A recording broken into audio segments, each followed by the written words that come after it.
Good afternoon, ladies and gentlemen. Coolbet Open is on its way, and we are proud to bring you 4 days of the best poker coverage from Tallinn, Estonia. And our first tournament will be the Nations Cup. 7 players from 7 different nations are representing themselves and trying to figure out which one of the Coolbet countries is going to be the best out of them all. Christian Sixpää Arstad from Norway, Severi Igeheimo from Finland, Raiko Kukk from Estonia, Felipe Barrios from Chile, Christian Gonzalez from Argentina, Hjörtur Davidsson from Iceland, and Jimmy Emterby from Sweden are going to join us today. First place takes home 10,000 euros, second place gets 6,000 euros, and third place gets 4,000 euros, so 20k up for grabs. We are starting with 100, 200 levels, and everybody gets 100 big blinds or 20,000 chips to play with. If you're wondering who that guy was who was saying the opening words, that fine gentleman was Thomas Wiet, our poker manager here in Coolbet, making sure that everybody's having a great time. By the way, during this tournament, there is also day 1A of the main event going on. Plenty of side events as well. For example, today there will be Pot Limit Omaha 8 max 200 euro tournament, 4-card Pot Limit Omaha. That is as well as a satellite to the Coolbet Open Deep Stack Championship for 330 euros. The satellite costs 65 euros. Coolbet Open Deep Stack Championship itself begins at 9 p.m. today, and at 11 p.m. there will be a 150 euro Hyper Turbo tournament as well. So the cards are on its way. My name is Christian Laas, and I am very excited and very much ready to start this 4-day marathon poker tournament. A little information about these guys: most of them are not professional poker players, are hobby players. They had qualified to this tournament from April to June with the qualifying tournaments running in the Coolbet Poker app. We have a free buy for you guys as well, or let's call it a central. 10 cents is the buy-in for the tournament. Top 18 will get paid, and the password is 8. Felipe starts us off with Ace 3. Probably a bit too wide, so it's a 7-handed tournament. Raiko, let's go with his hand.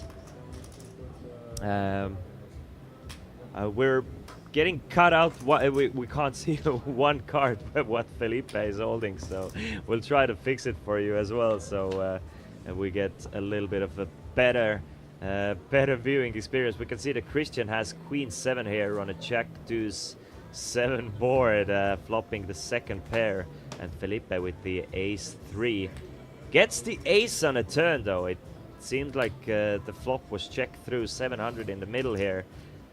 Christian checks it over to Felipe one more time. Let's see if Felipe tries to get any value here.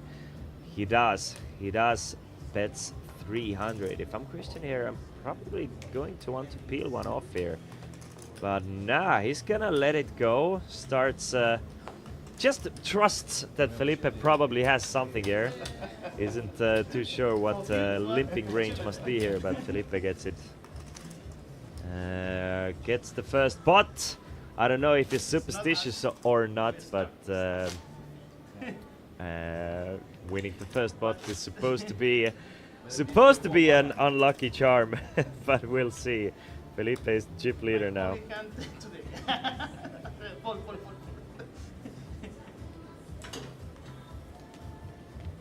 Christian with the 9-8 from under the gun. Tries to figure it out. Probably a fold. Yeah, he does fold. Christian Gonzalez from Argentina. Long trip from Latin America all the way to, well, usually cold Estonia, but we are having a lovely summer at the moment. 24 degrees outside at the moment, which is very warm. I don't know how it is in Argentina at the moment, but I'm sure he will he will settle through or settle in. Jimmy opens this spot up to 400. Jimmy from Sweden raises to 400. Christian probably thinking about 3-betting here, and makes a nice size 3-bet here. Raises it up to 1.5 thousand. Hjörtur with ace 4 of spades makes the call. Definitely hand you can sometimes 4-bet bluff with, but decides to just call here. Has the best hand actually, and that'll bring Jimmy in with his suited ace as well to the flop of 7-10 jack. So gotcha straight draw for Christian here. Hjörtur and Jimmy missed it completely.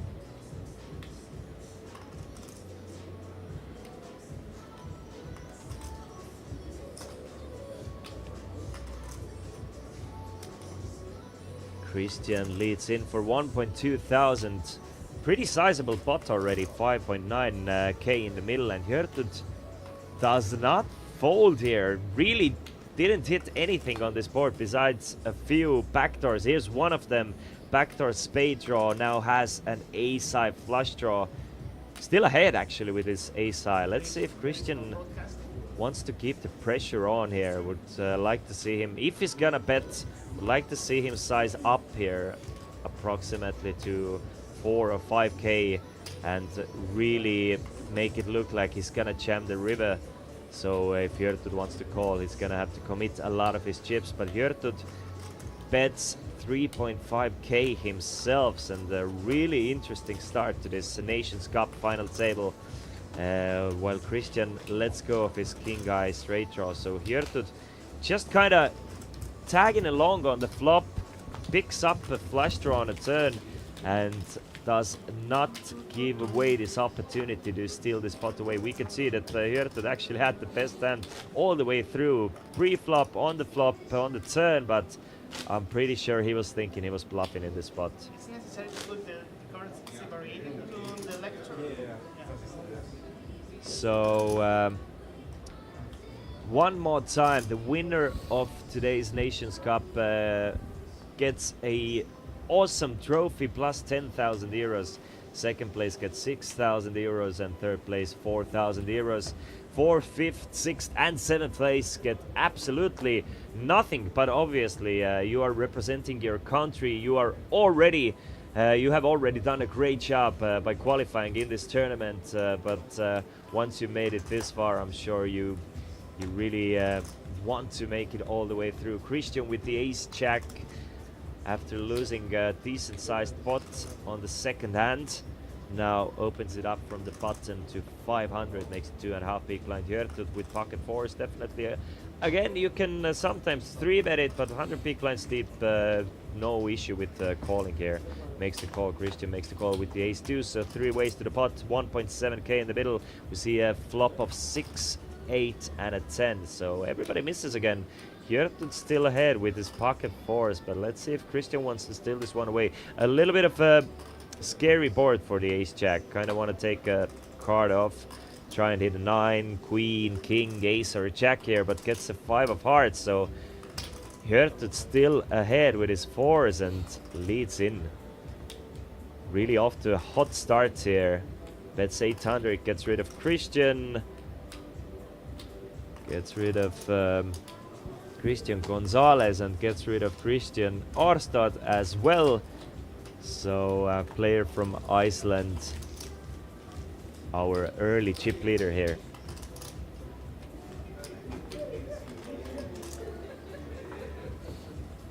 We can see Simo still waiting to play his first hand. Raiko hasn't played a hand yet, but Arad really wants a hot start. Hasn't been able to get a lot of things going at the moment, but still plenty of time, plenty of room. We are playing 20-minute levels. You can see the blinds are 100 and 200 with a 200 peak blind ante as well. So this is a pretty decently turbo structured tournament. I'm guessing we will crown the winner within the next 4 hours. But obviously things can differentiate a little bit here. This could be over in 2, could be a marathon session of 6 hours, but not too long of a poker session today. If you're joining us, we are streaming to Facebook and YouTube today. Definitely press the follow button or the subscribe button if you're watching from YouTube to be able to see the streams tomorrow, day after tomorrow, all the way down to 31st of August, when we will bring you the main event final table. Coolbet Open main event will be €550 tournament, and day 1A is running already. At the moment we have 175 entries, so it's gonna be a big one, guys. It's gonna be a big one. Decent first place. I'm guessing tomorrow is gonna be 2 times as many players, so probably the prize pool will reach definitely above 200k, but closer to 300,000 euros, with the first place getting about 60-70k. But we'll see. I'll give you that information tomorrow. As it is, Simo is gonna raise it up with his pocket jacks. Makes it 500. Felipe thought about it, but look at that, guys. This might be it for Simo, actually. I mean, it's 100 big blinds deep, jacks versus aces. Raiko is gonna raise it up with his pocket aces, and depending on how Simo plays the jacks. I mean, Simo might just call the 3-bet, but Simo might definitely 4-bet, and the chips might go in here. Let's see. Looks like Simo is just going to make the call with his jacks, and really hopes to see a jack here or a couple of overcards. Obviously, he thinks he doesn't want to see any aces, kings, or queens, but that queen might save Simo here. Queen 7-7 on a flop. Raiko can definitely 3-bet pre-flop with a hand like ace, queen, king, queen suited. Maybe, well, obviously queens, kings, and aces, but Raiko plays it sneaky. Checks it over to Simo with his aces on a queen 7-7. Flop gets checked through. 9 of diamonds on a turn. I'm guessing, unless Simo thinks that Raiko plays pocket queens like that, I'm thinking that Simo at the moment doesn't put Raiko on a hand like aces or kings. Definitely thinks that Raiko is gonna see bet this hand. So Raiko bets 2.1k, will definitely get called by Simo's jacks. At least one street, he's gonna call it off, and we're gonna have to make some serious decisions on the river here with 7.9k in the middle. Will Simo get away cheap here? 9 of spades on the river. So I mean, let's think of hands that Raiko plays for value that way that Simo can beat. Raiko can definitely play jacks, 10s. Something like hands that Simo can beat. Jacks or 10s, probably. Most likely 8s are gonna just call pre-flop. So not too many hands, but definitely Raiko has quite a few bluffs here. Bets 3.1k, Simo makes the call with the jacks, and I mean, gets away decently cheap here. He still has 13k remaining. Raiko adds 7,000 of Simo's chips and is now the new chip leader, but this could have been a complete disaster for Simo. But I mean, he leaves himself with 65 big blinds and still doing great here, or at least has a chance. But yeah, Raiko definitely can have a few bluffs there as well. Something like ace-3, ace-2, ace-4, ace-5 suited. Want to play a hand like this. Maybe bet the river to get rid of a few chop hands, like let's say Simo has something like ace-jack suited, ace-king that decides to just call pre-flop. As it is, it's Raiko from Estonia has the home crowd advantage here in Nordic Hotel and Chesterfield Poker Club, where this is being played. This tournament is being played in the Chesterfield Poker Club, but Coolbet Open main event is being played right next doors in the Nordic Hotel conference rooms, where we are located as well. I am located as well. I can see the players from my window here, and it's a pretty nice vibe out there. Felipe makes it 400. No, it's Hjörtud with these pocket aces. Makes it 400. Felipe makes the call. Jimmy makes the call, and we see a flop of 10-9-3. So Felipe and Jimmy both with top pair. Gertud with an over pair of aces. And bets big. Bets 1,000 chips here. I definitely, I can see Jimmy and Felipe both making a call here. Jimmy, after flopping top pair, probably doesn't want to let go of his top pair just yet. I don't really see him raising as well on a pretty wet board, but Jimmy does not agree with me. No, I mean Felipe. Felipe does not agree with me. He raises it up to 2.5k. So Jimmy probably now knows that his 10 is most likely not good. Even if it is good, it's against a combo draw of sorts, which 10-7 doesn't play that great against. Gertud makes the call with his pocket aces. A very clean ace of spades on a turn. Checks it over to Felipe. Does Felipe want to bet one more time here? 6.5k in the middle.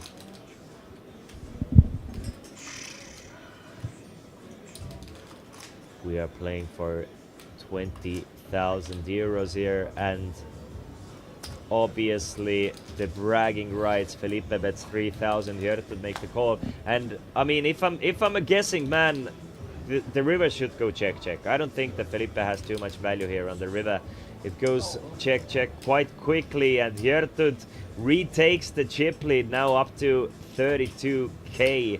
Felipe pummels down to 14.6k after losing this one with his top pair, decent kicker. But back-to-back aces, guys. I mean, if that's how it's gonna go, I mean, we're not here for a long one. Gertud up to 160 big blinds, 32k. Raiko, 27,000, 19k for Christian G. Jimmy E with 17.9. Christian A with 16.4. Felipe with 14.6, and Simo, after running his jacks into pocket aces, now left with 13,000 or 65 big blinds. 65 big blinds. I mean, it's everything. It's plenty of poker to be played. We're still in the first level. Christian Arad from Norway, rocking his national flag and Coolbet logo. Let's go with the Jack Deuce. Christian Gonzalez from Chile. At least that's the flag. Christian Gonzalez raises it up to 400. Felipe. Let's go. This and Raiko now with ace king. I mean, two hands Raiko has played. I'm assuming at least that he's gonna play the ace king. He has been aces and now ace king. Hot hands. Raises it up to 1.5k. 1.1k, excuse me. Let's see if Christian wants to take a flop with a suited ace. Suited aces are quite powerful actually in poker, especially perfect hands to sometimes turn into bluffs. Would not definitely would not have minded to see him raise it up to something like 3.5 with the ace deuce, but as it is, he's gonna see the flop of deuce 3 and a 7, so bottom pair for Christian retakes the lead here. But Raiko has the betting lead. He can definitely represent the overpairs here, and isn't super afraid of this board as well. Obviously, he still loses to small pocket pairs and hands like ace 2, ace 3, maybe something like 6-7 suited, 7-8 suited. Leads out for 1,000 here. Christian is gonna take a card off. He's gonna at least call this flop with his pair and a backdoor flush draw as well. See what develops here. Play some street poker and take it to the streets. Never mind. I'm gonna stop guessing here. Christian takes the flop, but does not want to continue here. Knows that there aren't too many good cards coming on a turn. I mean, ace might even get him in trouble should he run into something like pocket aces or ace 3. And just let's go with the ace, pair of deuces here. You can see top 3 gets paid. Huge difference here in 3rd or 4th place. We talked a little with the players as well before the tournament, what they thought about coming here as well. Christian Astad said that he's really looking forward to represent Norway in the final. He's already a Coolbet ambassador through his Twitch channel and social media, so to represent the Norwegian Coolbet community in the Nations Cup final makes him both proud and excited. Raiko, another ace king here. After Hierto just limps in with his pair of fives, Raiko is gonna raise it up a little bit here. Makes it 1.1k one more time. Raiko running hot with cards here, playing aggressively as well. Jimmy makes the call. Jimmy does make the call with the king queen off. Simo lets go of his small pair of fours. Actually, everybody with a quite strong hand here. Jimmy folds the fours. Christian Arstad lets go of the king jack, and Hjertud will see the flop with his pair of fives. So ace king, king queen, and pocket fives off to the flop. 3.8k in the middle, and Raiko flops top pair, top kicker. Ace 6 7. Difficult for his opponents to continue on this board, but you can see that Raiko really likes to play sneakily.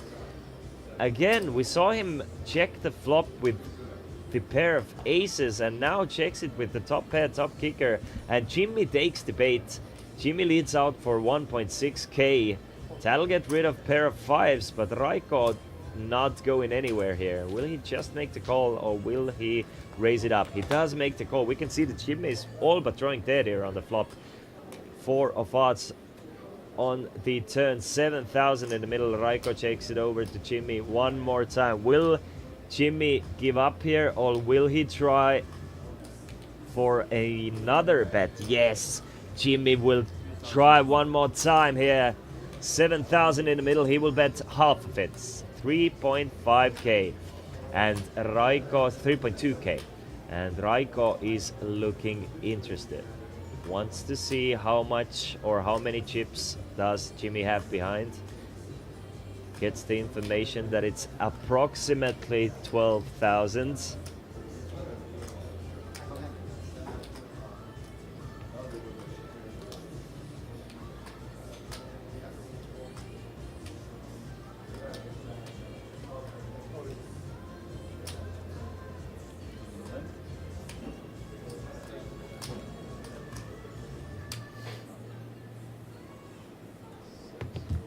Bets 3.2k. Raiko goes all in here. Thinks that he doesn't want to get flush draw to get there, something like 8-9 in case Jimmy is drawing anyway.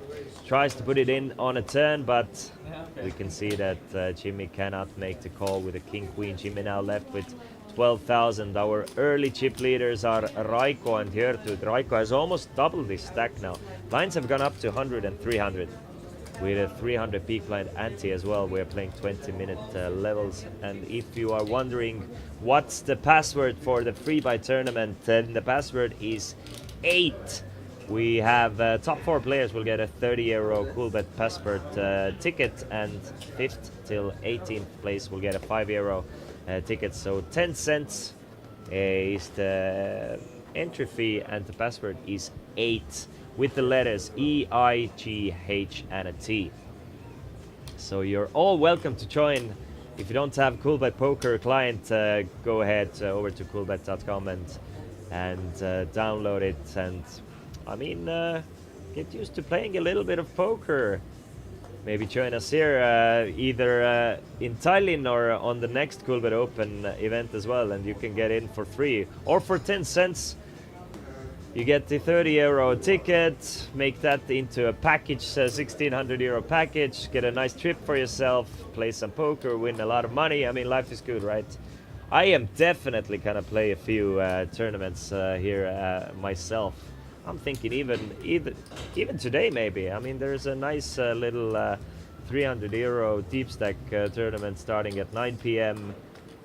But since we will have coverage of the Deep Stack Championship for you guys tomorrow, I will probably not play this one. Because, I mean, what's the point of playing a tournament if you can't play the final table, right? But at 11 p.m. there will be a 150 euro Hyper Turbo tournament, which sounds kind of hot. Queen 3-7 on the flop, 2.5k in the middle, and Raiko flops top pair with a decent kicker, and Hjertud, the second chip leader, has his own top pair as well. So let's see if the big stacks will clash here. Simo does not connect with his fives, and Raiko leads out for 1.3k. Hjertud is not going anywhere just yet, but Simo will let go of his fives. And I mean, if another queen comes, if the last queen comes, these guys are gonna clash for all of it. I'm guessing at least. 7 of clubs on a turn, so doesn't bring in the most obvious draw of diamonds, but adds another flush draw to the board. Now 2 clubs and 2 diamonds on the flop. Check, check on a turn. And a 6 of diamonds on the river, so Hjertud actually leads out for 3k here. And will Raiko believe him? Hjertud is thinking that he's value betting here. He's value betting his top pair here, but Raiko has a better kicker. His king plays here. Best 5-card combination in No Limit Hold'em plays. So both players with queens and 7s, but Raiko with a better kicker of king. Hjertud has the 5th card for a check. Will Raiko fold, and Hjertud gets rid of the best hand. Raiko probably thinking that there's a decent chance that Hjertud actually hit the flush, but well, would be interesting to ask from Hjertud later on, that was he bluffing here or was he value betting? But I'm thinking that Hjertud was value betting here and doesn't even know that he was value betting with the worst hand, and Raiko lets go of the king queen. Still our chip leader, still with a decent stack, 34k. Hjertud right on his heels with 33.7. Christian Gonzalez, 3rd place with 18.1k. Jimmy and Simo need to make something happen. Our Nordic players not doing too hot at the moment.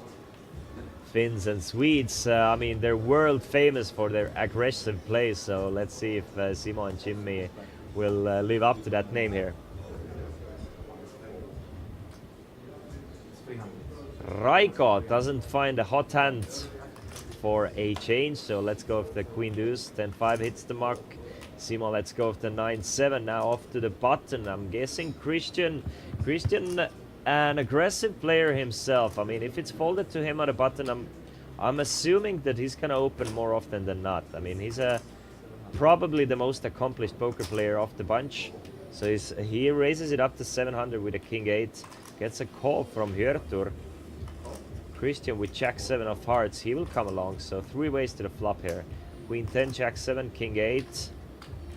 2.4k in the middle with 100 and 300 blinds here.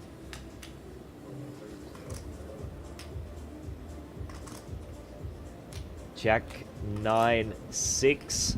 So an open-ended straight draw for Hjertud. Top pair for Christian Gonzalez, and Christian Arad misses this one completely, but it's checked over to Christian 6B, and he will check it through as well. Hjertud now with top pair, and Christian adds a flush draw, and Arad himself with a straight draw. Now everybody's connected a little bit. Hjertud will check it over to Gonzalez here. And Gonzalez does not want to bet with his pair of jacks and a flush draw. And will Christian now try and steal this one away? We know that it wouldn't work, but still.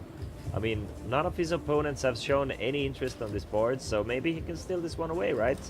Nah, he will check it through. So to the river, which is an 8. So a pair of 8s for Christian Arad, pair of queens for Hjertud, and a pair of jacks for Christian Gonzalez.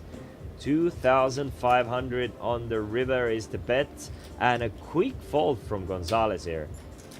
Doesn't even consider calling here with his second pair. Obviously there is a straight on a board. Sorry, not a pair of queens for Hjertud. It was a straight on the river for Hjertud. tries to get paid, but doesn't get any more, but takes the chip lead. Now up to 35.4k. Simo down to approximately 40 big blinds. So Simo said that he's been playing poker for more or less for the past 10 years, mostly online. He plays mainly micro and small stakes cash games, and he's yet to have any big tournament wins. So would be a sick score for Simo here to cash for 10,000 euros. I mean, if you're a micro stakes player, or even if you're not a micro stakes player, for any player, 10,000 euros and a Nations Cup. I mean, it's awesome. Christian Gonzalez said that he feels incredibly fortunate to be able to experience this after so many years, tournaments and missions. He feels that this is the most important tournament of his life thus far, so he's very motivated and prepared to rise to the challenge. Awesome, awesome trip for him. Christian Arstad, Coolbet ambassador and a streamer, poker streamer. He had quite a few words to say as well. He said he's been playing poker for a long time now, and it has been bit by bit grown a big part of his life. It peaked to a professional level around 2020. Around the same time he started streaming at Twitch. His biggest scores are 2 second place finishes in Norwegian Championship main event in Dublin 2019 and in Norway in 2021. So almost a 2-time Norwegian champion, but unfortunately, I mean, second places are great scores. Raiko Kokk, our second place holder at the moment from Estonia, has played mostly 2 to 4 table live tournaments because that's the capacity in the local casino in Tartu. So he's a player from Tartu, second biggest city in Estonia. Plays the local tournaments there. His brightest accomplishment in live tournaments is second place finish in a big tournament series in Tallinn 8 or something years ago. Lately there's not been too much time for him to play poker because private life has been taken all the time, but he's definitely proud and happy to be here. Gonzalez with ace king here makes it 600. Felipe with 10-4, let's go, of his rags. Raiko has been hit in the face with the deck, basically. Has been getting quite a few good hands, couple of ace kings, one pair of aces as well. He will make the call from the big blind with the ace 7, so a few aces heads up to the flop, 1.6k in the middle. Raiko from Estonia and Christian from Chile to the flop of king, queen and a 3, and with a couple of spades. So Raiko, besides having the 7 of spades for a backdoor flush draw, misses this one. Gonzalez flops top pair, top kicker. I expect to see a bet of something like 600, but maybe Christian wants to lead out for even more. Quite a draw heavy board with a king, queen, a spade, so he will bet out, and he most likely is not gonna get a call from Raiko. But Raiko, he's a tricky player. He might, you know, float one off here, but Christian bets 1k, Raiko folds, and our second chip leader gives away a small one here. Fairly standard hand of poker.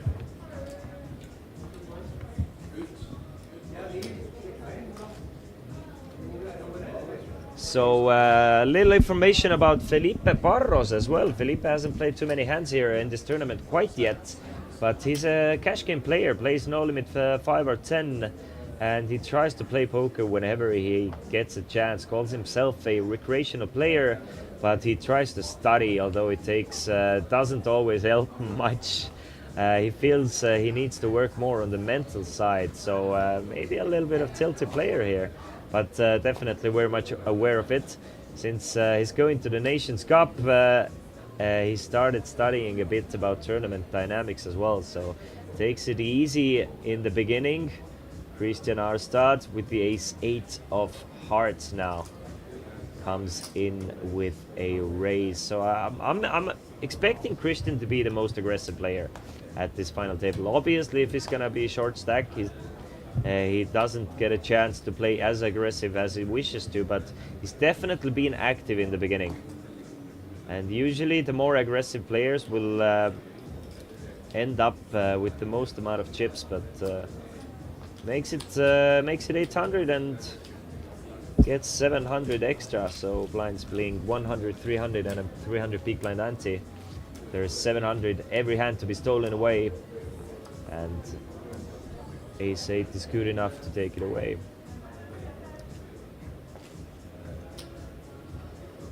Christian Gonzalez, another professional poker player, by the way, has been a professional poker player for the past 10 years. His biggest cashes have been in the WSOP tournament for over 1,500 euros, and Sunday special big cash in a horse tournament where he won nearly 2,000 euros.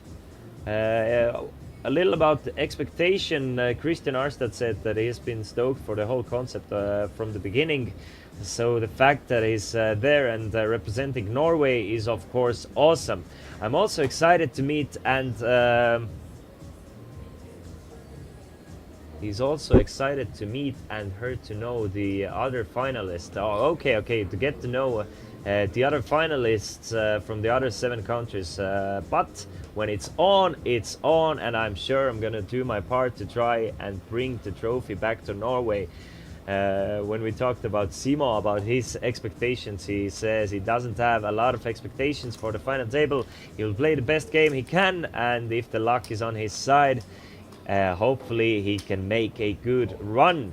Raiko has come in with a lot of fire and fury here. He says he's excited to play on the TV table for the first time. And the other guys, I have bad news for you. I will be taking the first place. So Raiko very, very, very excited and comfortable and confident. Felipe says his expectations is to perform as well as possible within the limits of variance and table reading. And Christian Gonzalez said that he's been wanting to compete in such an important event, so he's preparing in every way possible to read his opponents well, make as few mistakes as possible, and achieve the best performance I can. I mean, these guys, they've been through some media training, I'm guessing. Definitely through some media training. Awesome information from these guys.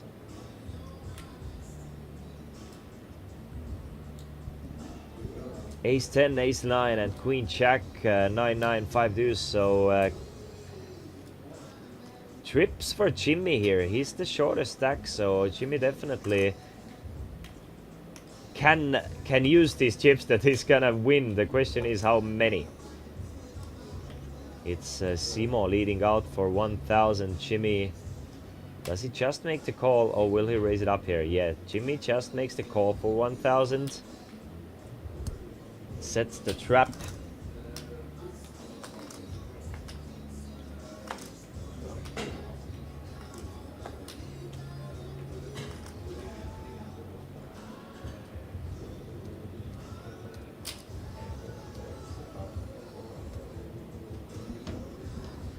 Four of diamonds on the river, and Jimmy leads out for 2.4k.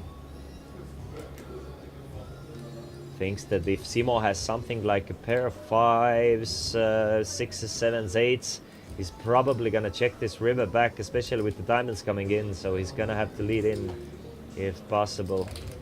But we can see that Simo just with an ace high does not make the call, and now Simo should be our shortest stack with 10.6k. Yeah, 35 big blinds for him. Jimmy now up to 13,000. Felipe with 13,000. Arstad with 16,000. Gonzalez with 17.4 thousand. Raiko with 33. And Hjörtur with 35. So 2 players have separated themselves a little bit.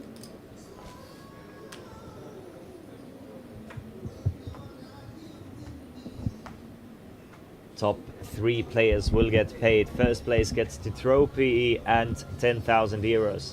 Second place 6,000 euros. Third place 4,000 euros.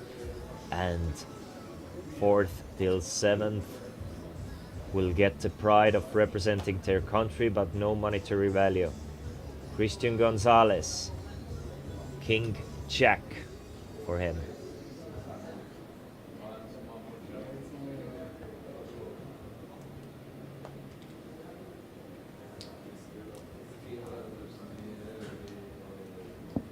When we talked about representation, then Simo said that it's always an honor to represent Finland.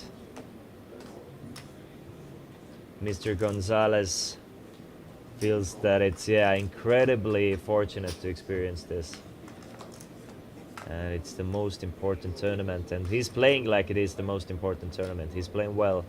Raises it up to 600, gets a call from Arad, 8-6, ace, 9 and a 6. So Arad takes the lead here with his pair of 6s, but Christian can definitely represent the ace here. Christian has been betting quite large on the spots when he has at it. When he has at it, he's bet 1k almost every time. So he continues with a bluff as well. The sizings remain the same. That's another, so goes for about 66% of the pot here. Leads out for 1k, and will it be enough to get rid of Arad here? Yes, it will. So Gonzalez steals one away.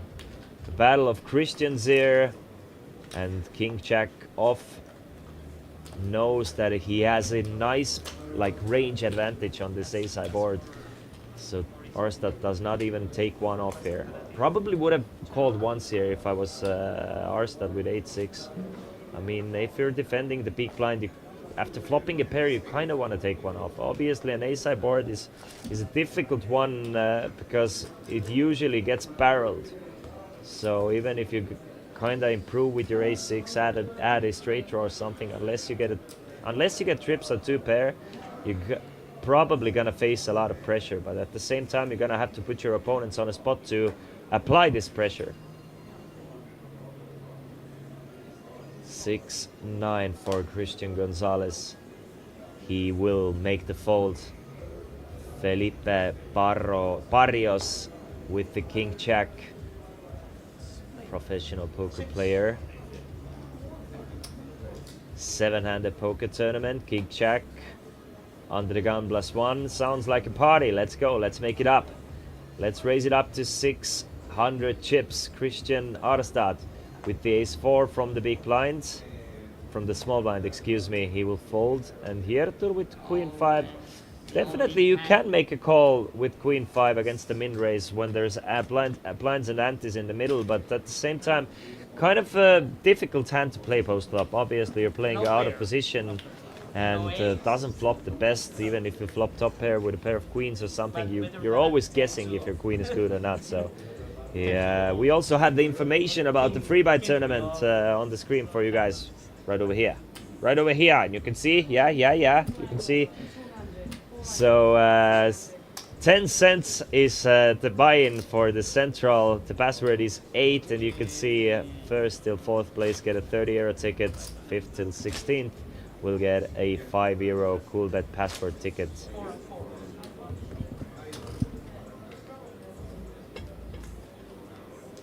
And there's 5 missing, so I will let the information.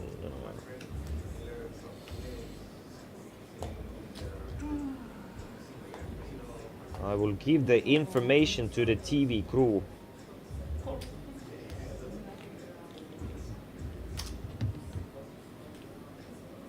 So the blinds have gone up to 200, 400. And I got my Red Bull here. 200, 400, 400 big blind ante. And Felipe just limps in from under the gun with the 8-7. Interesting play from Felipe. Simo has a chance to start applying pressure himself with the ace-queen of diamonds. Raises it up to 2.5k, really big sizing here. Goes for almost 6.5 big blinds, 6.25 big blinds. And I mean, that'll let Felipe know that you're not limping at this table. This will not go through. So Felipe tries to limp in with the 8-7, but Simo just ends the hand here with a big raise.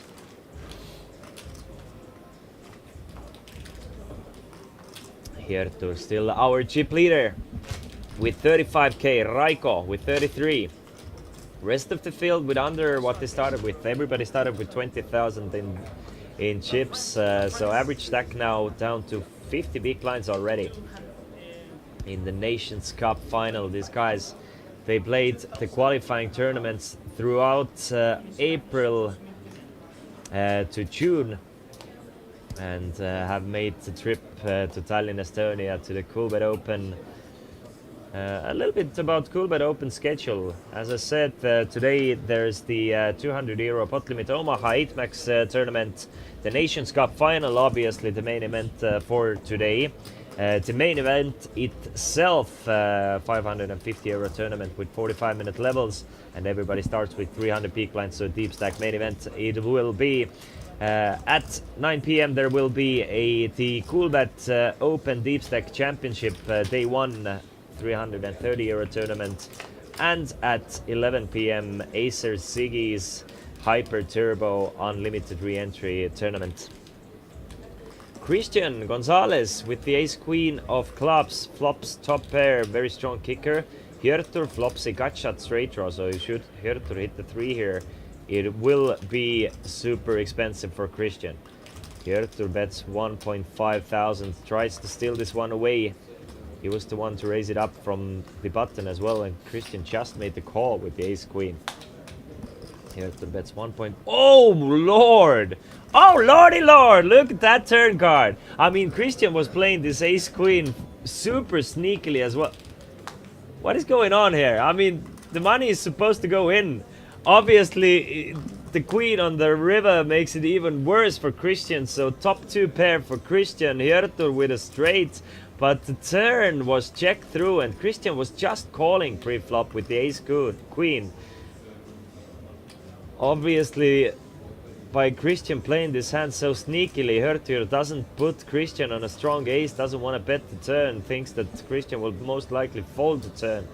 Checks it through, but now Christian is going to bet into this one. I mean, Christian has chosen quite large sizing, so he might even go for something like 5k here, and the question is, will Hjörtur raise it up or will he just make the call?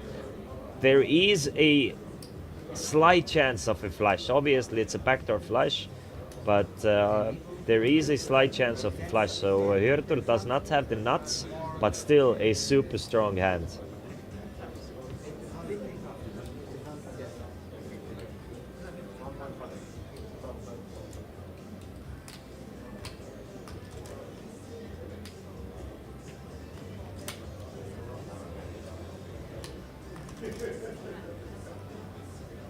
So Christian bets 1.5 thousand in the middle here to raises it up to 5,000, and I don't see any way for Christian to get rid of the ace queen here. I mean, obviously you're not gonna put your opponent on ace 4, deuce 4. You're definitely not gonna put your opponent on deuce 4 as played.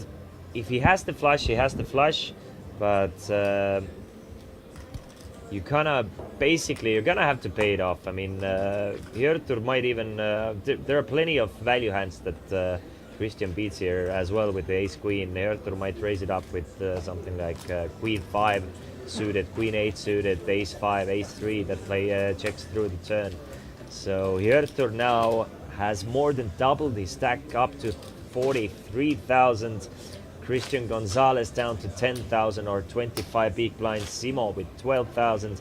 Felipe Barrios with 13.4. Jimmy with 13.8. Christian Arstad with 15k, and Raiko, the hometown hero, second place with 34k.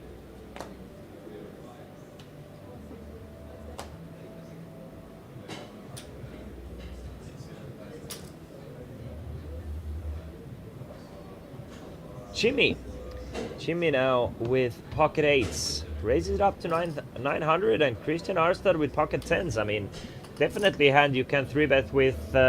Sometimes with these dynamics, people are starting to call these hands. I mean, with the dynamics, I mean, top 3 being paid a lot and 4th place getting nothing, you kind of want to eliminate the flips.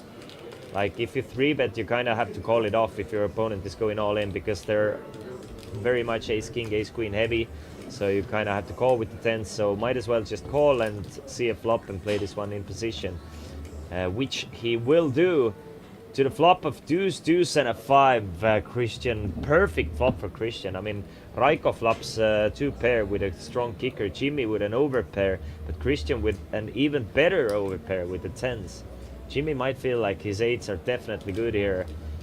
Well, we'll see how good of a reader Christian is. I mean, if Jimmy is feeling super comfortable, Christian might even be afraid that Jimmy might have something like jacks, queens, aces, or kings. I mean, and be a bit worried with his pocket 10s.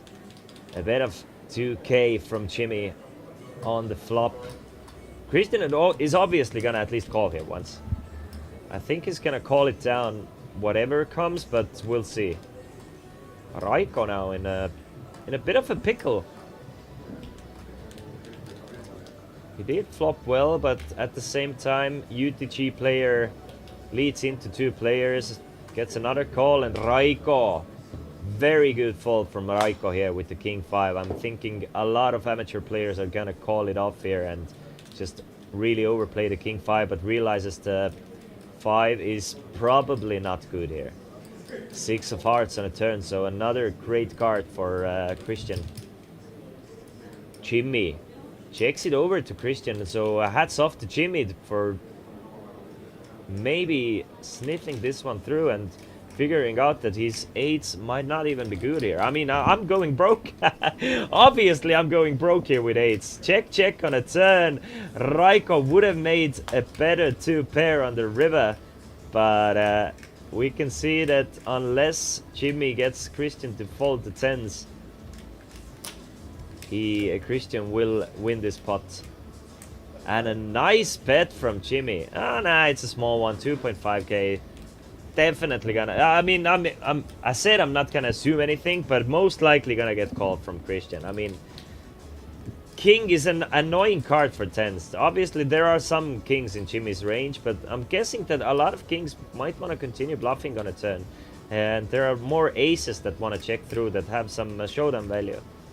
Obviously losing to ace king, but I'm thinking that something like king 10, king jack, king queen, more often than not wanna continue bluffing there, because they don't have too much showdown value, and you want to get rid of the ace eyes that floated the flop.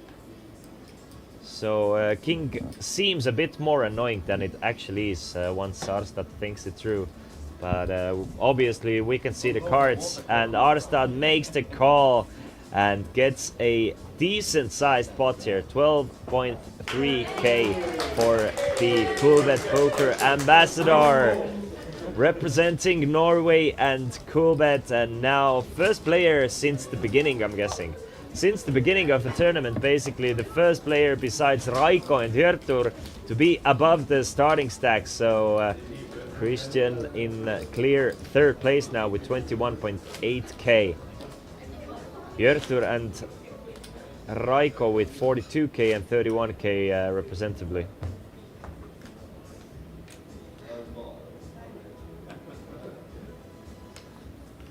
Also, I would like to say happy birthday to my mother.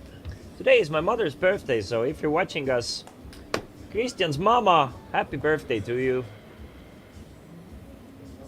Simo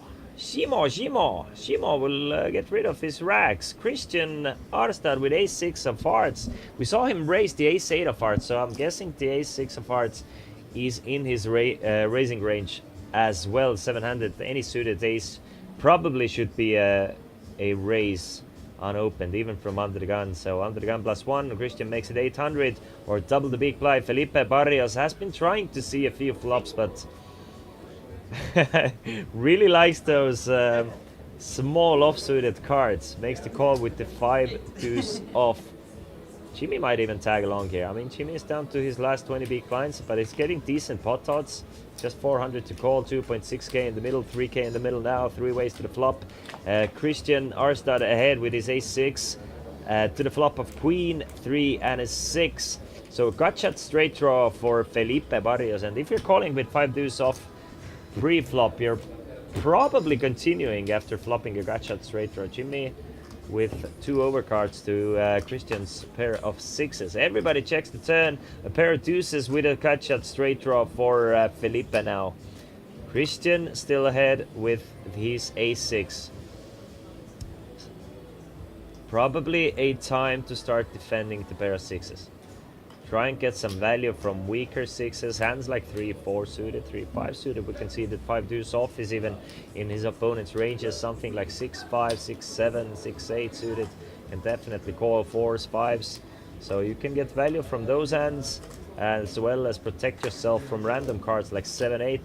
That might, something like 9-8, if you check it through, might hit the river and you don't know what to do on the river. 9 of spades on the river, 5.4k in the middle. I'm guessing it's gonna go check, check, unless Felipe feels like he needs to bluff his pair of deuces. And it might even work, actually, should Felipe bluff here. But it does go check, check, so Christian has picked up a lot of steam. A lot of steam for the streamer, Christian Arstad. Now up to 25,000, has his own little rail and a fan club right next to him. Obviously great to represent Norway and to have friends over.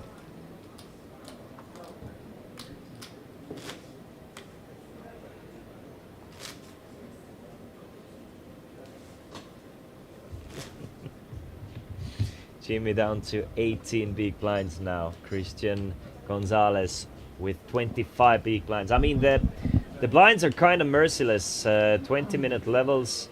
I mean, they give a little bit of wiggle room, but 700 is hot and heavy with action anyway. And if you're starting with 100 big blinds, you need to make a move, and you need to make a move soon. I mean, I'm assuming in the next couple levels we're gonna start to see the first all-ins as well, and maybe even see a couple of bust-outs already. Christian Astad makes it 800 from under the gun.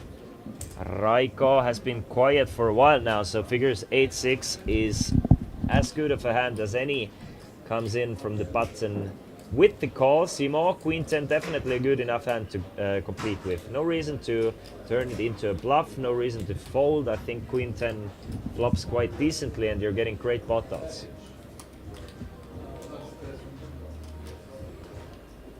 Plus there are no immediate money ladders at the moment as well. You need to make it to the top 3. And to make it to the top 3, once you're in top 3, the average stack will be about 50k. So this is on the players' minds at the moment. If they make it to this 50k point, they're probably in a good spot to make the money. And then go from there. Try and build up a stack of 40, 50,000, and then you can feel pretty decently. Jack 4, 7 on the flop, so top pair for Christian Arstad, looking like another small pot win for the Norwegian player here. But Raiko still has something here. He has flopped a gut shot straight draw with a backdoor flush draw, so he's gonna call. He does have the position as well, so maybe he can steal this one away from Christian from a later street. Simo will let go of his Queen 10 high.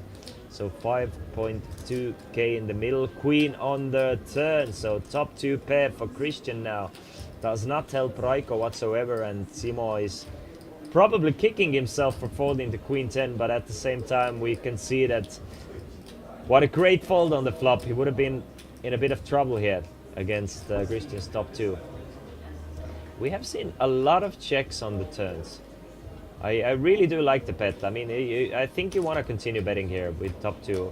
Obviously the first fear is that no, maybe your opponent will get scared, maybe they will fold the jack, but if it is so, it is so. If you have top 2 pair, you need to build a pot.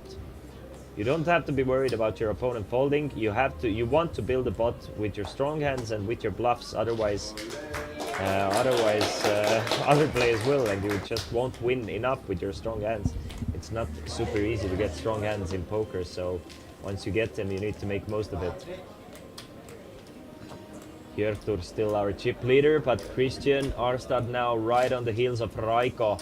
Cook from Estonia up to 28.5k, and he's been the table captain at least lately. It was a hot start for Raiko and Hjörtur. But Christian Arstad, he's been playing, I mean, he hasn't been hit in the face with the deck. I mean, he's been playing quite loose, but at the same time solid. Hjörtur with pocket sevens. I mean, and the chip lead, definitely can see him raise it up, which he will. Makes it 800 from under the gun. Will he pick up any customers though? I think this one is over with the raise from the chip leader. Nobody wants to play against him. Pats himself on the back and applauds himself a little bit. I mean, if Christian is having a nice rail and friends next to him, you need to cheer yourself up. Who else is gonna do it if you don't do it yourself, right?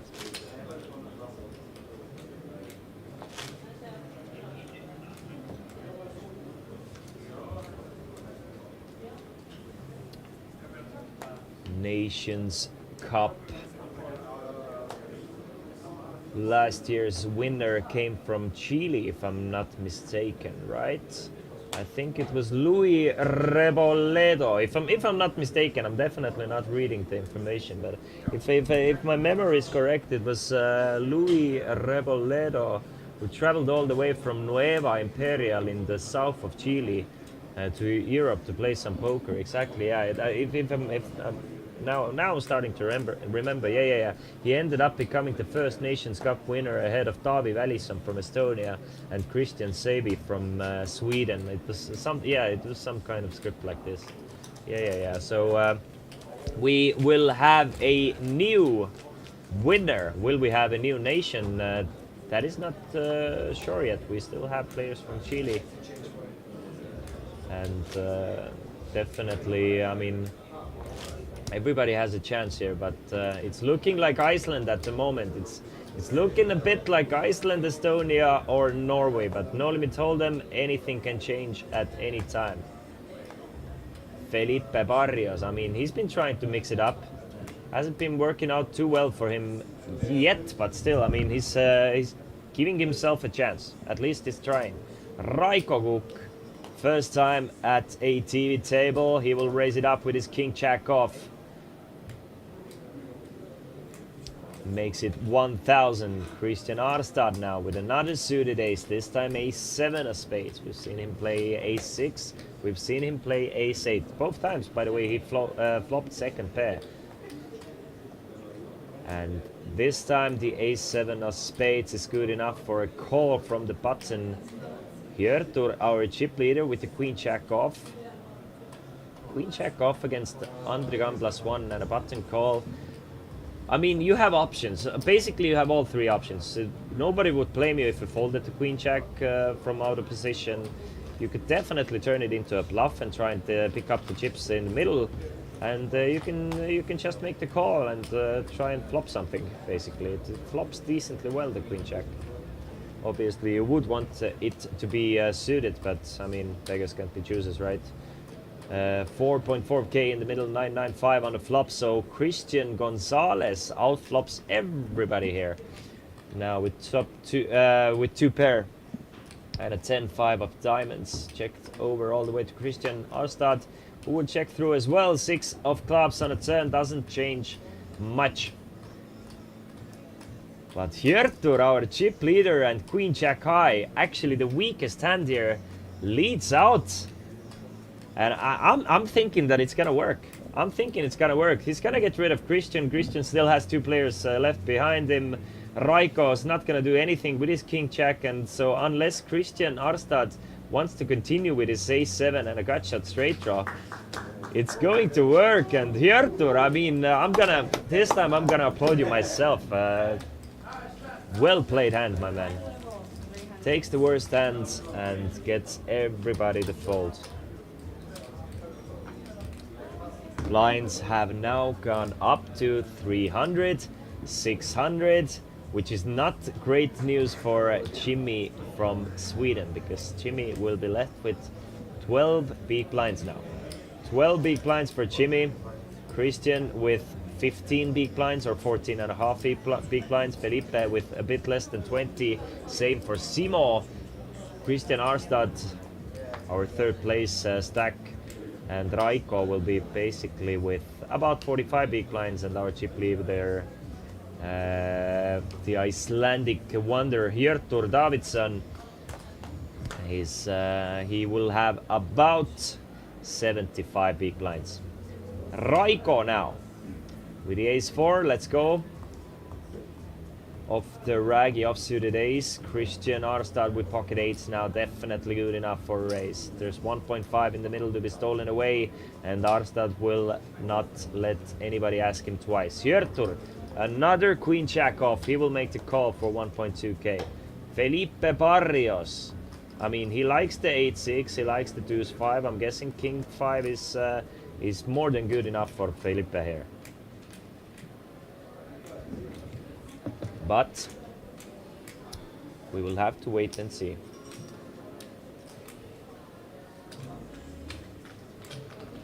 He will fold to king 5.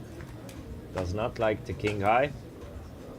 Instead, wants to play smaller suited connectors or better hands. Jack 4 deuce.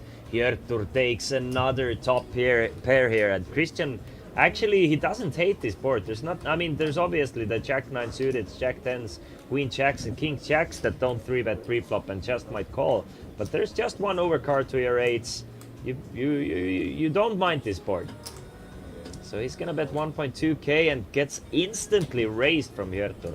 I mean, that's a 6 spot. If I'm Christian, I'm definitely calling here. I mean, Hjörtur might have a pure bluffs. He might have something like ace 3, ace 5. Even ace 4, ace deuce that might just want to kind of raise it up. Pocket 5s, pocket 6s, pocket 7s that you can beat. That do this, I'll raise to see where I'm at type of raise. Maybe protect against something like ace king. So I'm definitely taking a card off here with my pocket 8s. But here Christian is a lot better player than I am. I am just a merely commentator. I know nothing. You can call me Jon Snow if you want. But Christian gets rid of the 8s, and a fantastic fold from Christian here. And definitely an interesting raise from Hjörtur as well. Would have tricked me. I would have assumed Hjörtur to just call with top pairs. So I would have definitely walked right into the trap.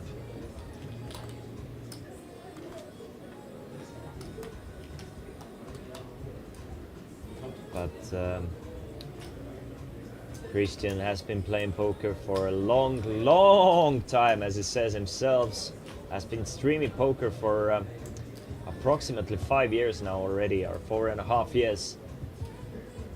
And he sniffs this one through. Now, Jimmy, Christian Gonzalez, Felipe Barrios, and Simo Ikäheimo, they really need to make something happen now. In the next few levels at least. This level or next level, I mean, they can't just dwindle off anymore, so they need to start making some super aggressive moves. But obviously it's been all Christian with all the hands at the moment. Christian Arstad now with ace queen.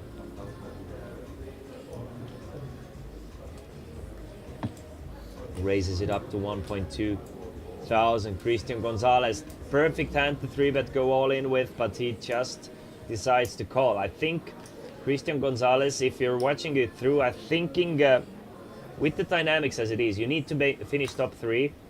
You don't have any money ladders. I think 14 big blinds, pocket 6s, you kind of have to go with it. You need to, I mean, you need to take a risk. Maybe you take this one through, maybe you're flipping for your tournament life, and maybe you're behind, but you kind of need to take these risks. But as it is, Christian gets a great flop for himself, unless, besides hitting a 6, that is as good as they come. 10, 5, 3, just one overcard to his 6s. You have the backdoor straight draw, you have the backdoor flush draw. But Christian with 2 overcards and the key card, the ace of spades. He has the backdoor not flush draw. Bets 1.2 thousand. That's the problem with calling with 6s. You kind of don't know where you're at post flop anyway, so you need to be guessing. If your opponent is playing aggressively, you kind of need to play the guessing game anyway. 3 of clubs, another great card for Christian sixes. Will the battle of Christians, will it be Norway or will it be Chile?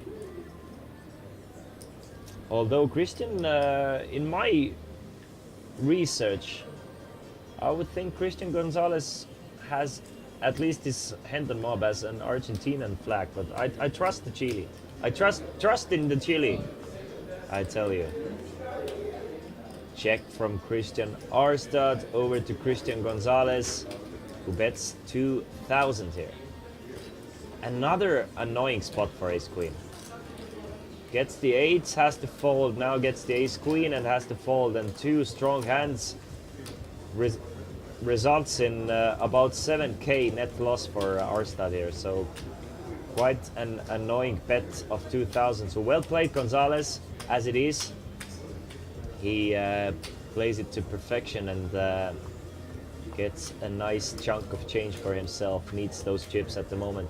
Very important pots. Basically every pot you're playing at the moment, if you have 10k or less, is very important to win. So you kind of need to pick your spots and play them quite aggressively, in my opinion. Obviously, once we get to the money bubble, which is 4 players remaining, then the dynamics change a lot. But the blinds are merciless in that sense. You need to make something happen. Simo with 6-7, obviously you can't force the issue. So you're gonna let go of the 6-7 here. Nice play from Simo. Christian with another... I mean, I'm thinking if Christian is winning the last 2 hands, he's probably playing the Queen 9. But now down to 27 big blinds. Sorry, 30 something big blinds still. He's gonna fold and let go the Queen 9. Hjörtur applies the pressure now up to 50k. 50k is the golden mark at the moment. That's a top 3 stack. That's definitely a top 3 average stack. There's a total of 140,000 chips in this tournament. 7 players with 20k starting stacks. Christian Gonzalez just makes the call again with the ace jack. Jimmy doesn't want to play the 7 deuce, so heads up to the flop. Chip leader and a very aggressive player, Hjörtur, with king 4 of hearts. Christian with ace jack. 6, 8 and a 9. So none of the players really like this board, but I'm thinking Hjörtur has plans of stealing this one away with a continuation bet. And a strong continuation bet as well. It looks like 2.6k, 3.6k even. Very strong bet, and Christian has nothing left to do but to fold the ace jack high here. So our chip leader is doing chip leader things, and which we love to see. He has separated himself from the field considerably. Second place, Raiko with 27k, I think, something like that. And now he's up to 53,000. Yeah. Hjörtur with 53, twice the second stack. Raiko 27, Christian 21, and Simo, Christian, Felipe, and Jimmy all with 12k or less. Blinds are 3-6 with a 600 big blind ante. Who will be our first bust out? We can see we have a front runner already from Iceland. Do we have any more awesome information from our Icelandic player? Let's see. Not too much, not too much. He's a mystery man. He's a mystery man.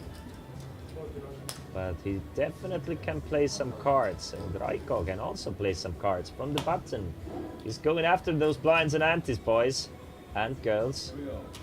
Raises it up to 1.4 thousand. Jimmy goes all in with his pocket eights for the last 9 big blinds for 5,800 chips. Simo, let's go. But we can see that Raiko actually has decent pot odds here. He needs like 36% equity to make the call here. We can see that Raiko actually is way ahead with his 10-9 high. 57% should he make the call, but obviously he doesn't think that Jimmy has, or he's flipping all that often, so he will fold the 10-9 high, and Jimmy now up to 8.4k. Our shortest stack gets a little extra. Still the shortest stack though. 14 big blinds.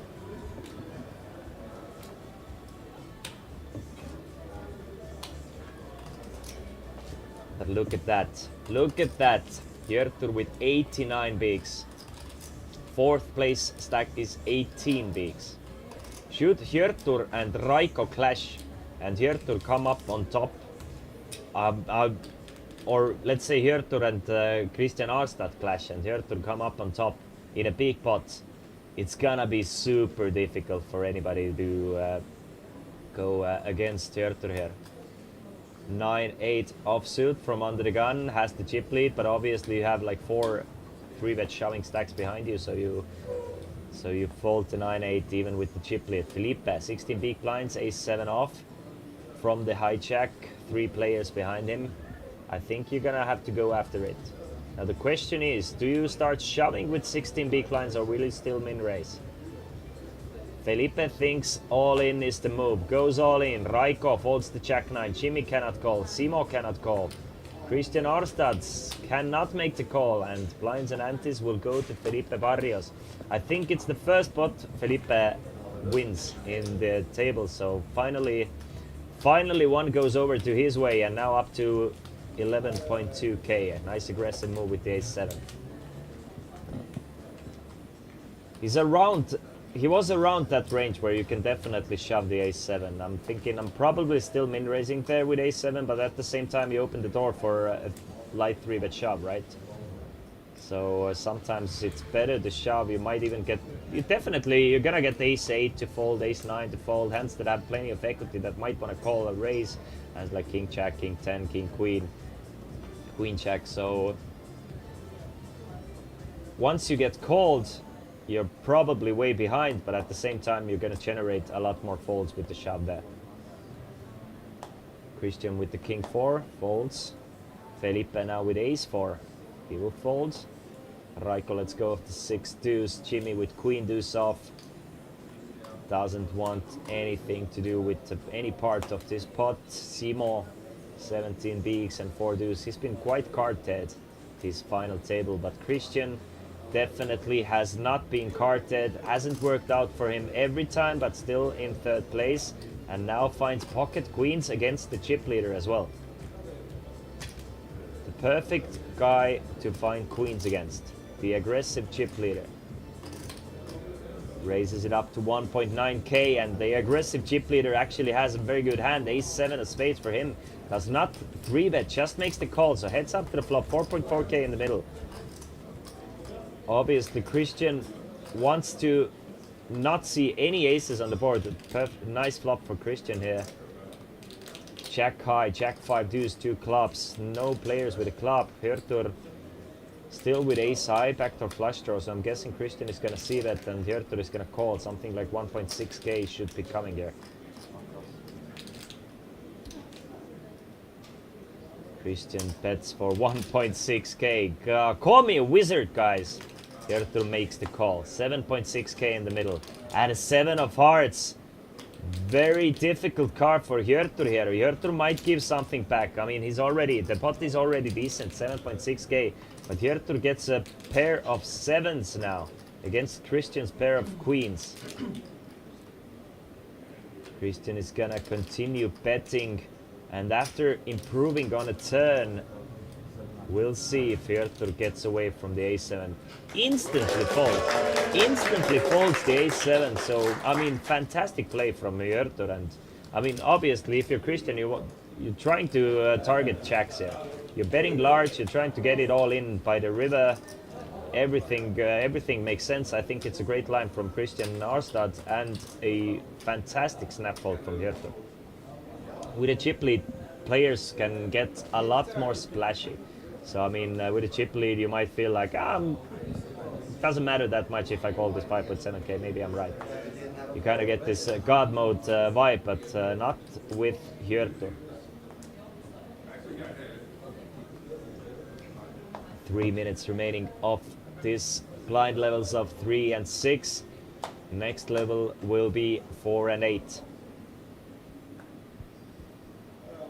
Barrios with Queen 5 has been getting a lot of those top bottom type hands. Queen 5s, Jack 3s, King 4s. Jimmy doesn't want to play the Ace 2s. Neither does Christian with the 10-3, so the battle of blinds, and the chip leader gets a very strong hand, ace king. I don't see I don't see an all-in coming anyway, because Mr. Gonzalez has been playing the call strategy in position. So whatever Gonzalez has, I'm guessing he's just going to call, should he call or fold. But we'll see.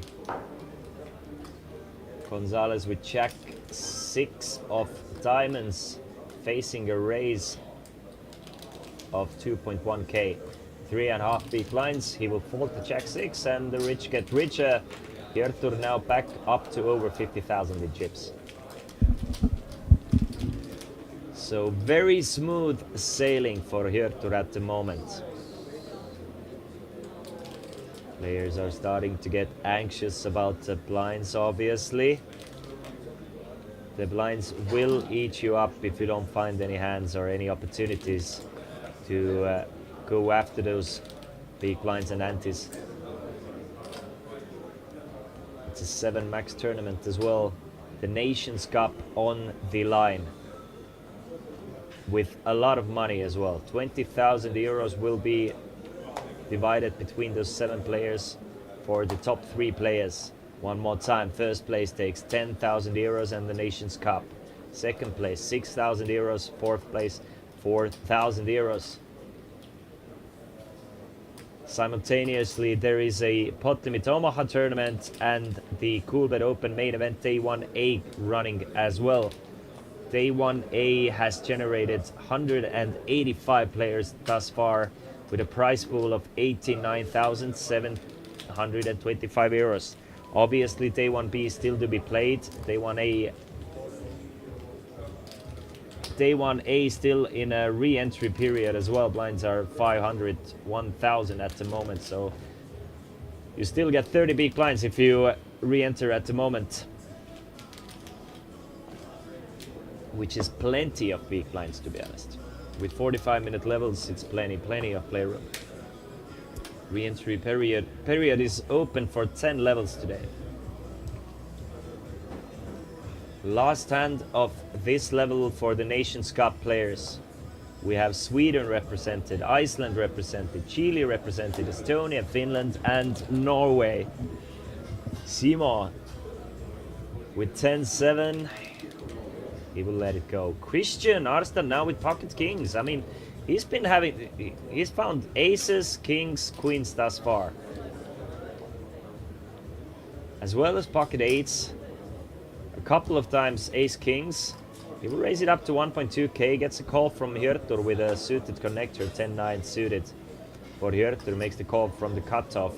Gets rid of Christian Gonzalez from the button, as well as a Raiko Kuk from small blinds. So heads up to the flop. Let's see a sick one. Let's see 7-8-4, something like that.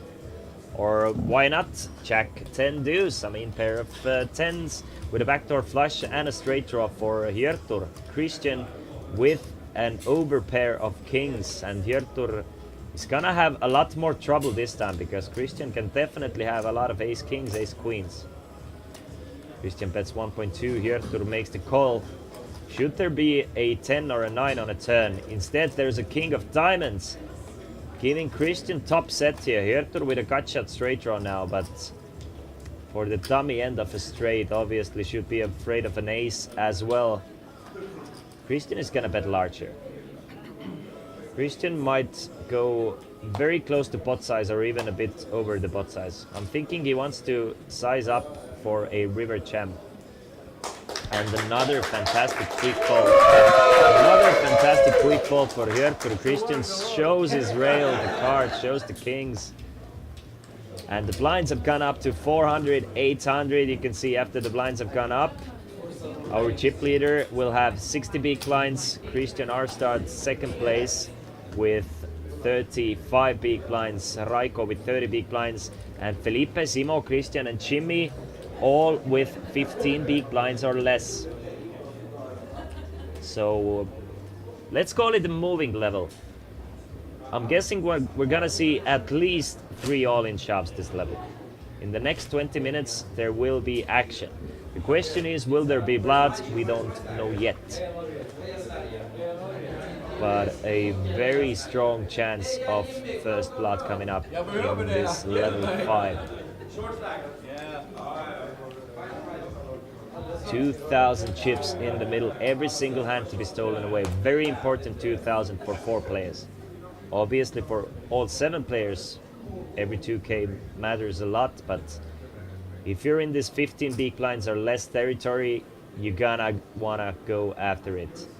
But Christian keeps the pressure up, raises it up with Queen Jack of Spades to 1.6k. We've been seeing the two Christians clash quite a bit today, and I think 12 big blinds and pocket nines is an all-in hand for Gonzalez. I really think that you're gonna wanna go all in, Gonzalez, but nah, he proves me wrong one more time. Just makes the call, leaves himself with 10 big blinds behind, but at the same time gives Arad a chance to hit the queen or a jack or spades. Felipe folds the 7-5. Raiko folds. He's 8-3. But Jimmy with pocket sixes, he might go all in here, and he's going to get called. That's the thing. He's gonna get called by the nines. So Jimmy looks. There's 5.2 thousand in the middle. He's going all in. Maybe he can steal away this 5.2 thousand. 7.6. Arad folds the queen jack, and I think Christian Gonzalez has to make the call with the nines, and he will be in great shape to eliminate Jimmy in 7th place. And 7th place for Sweden in this Nation Cup is looming. But Christian still needs to find the call. Does make the call, and he will have 78% to eliminate Jimmy Emterby from Sweden in 7th place, but still 2 sixes in the pot, 18,000 in the middle. Super important pot of for both these players. 2, 3 and a 5 on a flop, so a straight draw for Jimmy here. Needs a 6 or a 4, and needs this 6 or a 4 on the river, or else Jimmy is eliminated. Jack of hearts on the river means Christian Gonzalez eliminates Jimmy Etterby from Sweden in 7th place, and it was level 5 that drew first blood. And the just calling pre-flop ended up working fine one more time for Gonzalez, and Gonzalez proves me wrong that his strap just got Jimmy into it. I'm guessing if Christian Gonzalez is going all in pre-flop, he's just gonna win the race from Christian Arad, and Jimmy's gonna find a way to fold the sixes. But by just calling, Jimmy goes after the 5.2k, but good game, Jimmy. I mean, the best player from Sweden well represented. I think the hand kind of played itself. You have to go all in there. I think you have everything to be proud of, Jimmy. So GG, this time 7th was the place that the cards gave you, but we'll definitely see you battling next year as well. Arad with ace-10 of spades this hand. I mean, he's been getting a lot of good hands. They haven't all worked out, but he's really getting the top of the deck. Raises it up to 1.6k, and another strong hand against Christian's a bit less strong hand. Raiko finds the ace-king. He's been very quiet for about an hour now. Hasn't played all too many hands for approximately an hour. Now 3 bets to 3.6 thousand, so a very small 3 bet from Raiko with the ace-king. Will Christian take a flop? That is the question. Or will he even 4-bet bluff here? Makes it something like 7.2. Just click it back, but no, I mean, Christian Arad has impressed me a lot. He's been getting away from quite a few sticky situations, in my opinion. Against the super small 3-bet, I'm calling. I'm taking a flop, probably hitting an ace and going bust. But Arad, you can see the most aggressive player at our final table as well. 50% aggression frequency for him, so half of the times he gets a chance to bluff, bet at the board, he will do it. Our chip leader in second place in that. Obviously, that's usually the case. The more aggressive players usually end up with the most amount of chips. At the same time, if you have more chips, you get to be more aggressive, so those kind of go hand for hand.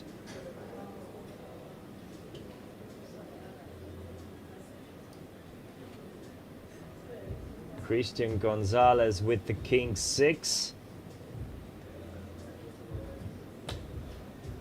I don't see him playing the king 6, even though he's considering it. He has some newly found wealth. You can see that Christian Gonzalez is a little bit nervous even. We can see the hand shaking a bit, which is definitely understandable. Considerable amount of money to be played for, and obviously the Nations Cup. I mean, what prestige. Simo goes all in from this small blind with queen 9. Will Arstad make the call though? The all-in is for 10.5 big blinds, but Arstad folds the ace 7. Doesn't want to call blind versus blind the ace 7 for 10 big blinds. Simo definitely has a tight image at the moment, but you kind of have to assume that blind versus blind people are shoving quite wide for 10 big blinds. We could see queen 9 definitely being in his range, but Arstad feels that maybe he can outplay his opponents more post-flop.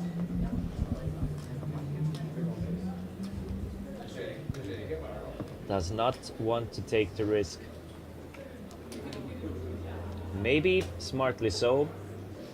Another hand where I definitely personally would have probably made the call, but obviously we can see the cards. I'm a bit biased here, and I'm not in this situation. If you call and you lose, you're kind of short stacked. There's a huge money bubble, huge first place to be played for, and Christian might feel that maybe he can win the money easier by just raising pre-flop and going after that way. Christian just calls with the 9s, sets the trap against the chip leader, but chip leader does not step into it just yet. But maybe the trap is to take the flop, because the flop is Jack 9 3, so middle set for Christian, bottom pair for Hjörtur. Christian bets 1,000. Hjörtur really does not want to improve, cannot win this hand unless he gets running 3s, unless he gets running quad 3s. But he's gonna raise it up on the flop. I mean, Christian is just thinking of Vegas and the goddamn Mirage. He's trying to figure out how can he get the most amount of chips in. Will he raise now? Will he just make the call? Obviously, it's a draw-heavy board. There are plenty of draws that can raise here on the flop, so you kind of want to defend your middle set against those draws. So he decides to raise one more time, and Hjörtur will snap fold now. At some point, Hjörtur was up to 53,000, now down to 43,000. Has lost 10,000 from peak. Christian has retaken second place here with 28.6. Raiko has been hovering around the 27 to 30k mark since I guess hand number 3, basically. He's been holding on to second or third place. Definitely a bit less active than our chip leader or Christian Arstad, but hanging in there. Felipe Barrios just calls with the ace 7. Last time we saw him with a similar stack he shoved. Simo with pocket 10s. Will he go all in? Will he just raise? I mean, 13 big blinds, it's a limp board. I personally, I'm shoving. But obviously, very important spot. Alarm bells must be off a little bit as well. What does that under the gun limp mean from Felipe? Simo does go all in with the 10s. Christian cannot call. Hjörtur, he cannot call either. Christian Gonzalez, he will fold, as will Felipe. Felipe has tried limping from under gun twice now, and both times it was Simo who shut his limp off real quick. Last time it was a huge raise with ace-queen suited, and this time it was an all-in with pocket tens right into Mr. Barrios' limp. So Barrios might feel like Simo is going after him a little bit, but Simo has found strong hands right as Barrios has limped. Every single time. 6 players remaining. 3 players will get some money with 4,000 going to third, 6 to second, and 10,000 with the trophy for the winner. Raiko folds the 6-5. Simo lets go of the queen 8. Christian with exactly the same hand, queen 8, different suits. He will fold as well. Here Tur. Let's go. Gonzalez will fold, and Felipe gets a walk. I mean, he kinda deserves one. He's been trying to battle, hasn't worked out too much for him, but he's still in the mix. So now up to 15 big blinds for the player from Chile. It's a long way from Chile, by the way. But I mean, the Chile player has a lot to prove. Our defending champion from the Nations Cup is a player from Chile as well. So definitely they want to defend the title. But it's looking like Iceland, Norway or Estonia at the moment. Anything can change. Simo wants to start changing these things with his pocket queens. Just limps. Just limps in with the pocket queens. A lot of trapping at this table. I mean, definitely more trapping that I'm used to. Felipe will make the call with the jack 10. Raiko gets to see the flop for cheap. So he will pat the table. Checks it through. 3.2k in the middle. Ace 10 7. 2 pair. 2 pair for Raiko. Middle pair for Felipe. Simo with a pair of queens and a second nut flush draw. This might get serious, guys. Now, depends. Will Simo check this one through and try and hit a flush? Obviously, he's not a big fan of that ace. But at the same time, his queens might already be good. He does have the flush draw to fall back upon. But Raiko has bottom 2 pair. Keep that in mind. Simo bets 800. Will Raiko raise? Will Raiko call? Felipe will let go of his jack 10. Doesn't lose any more money with the second pair.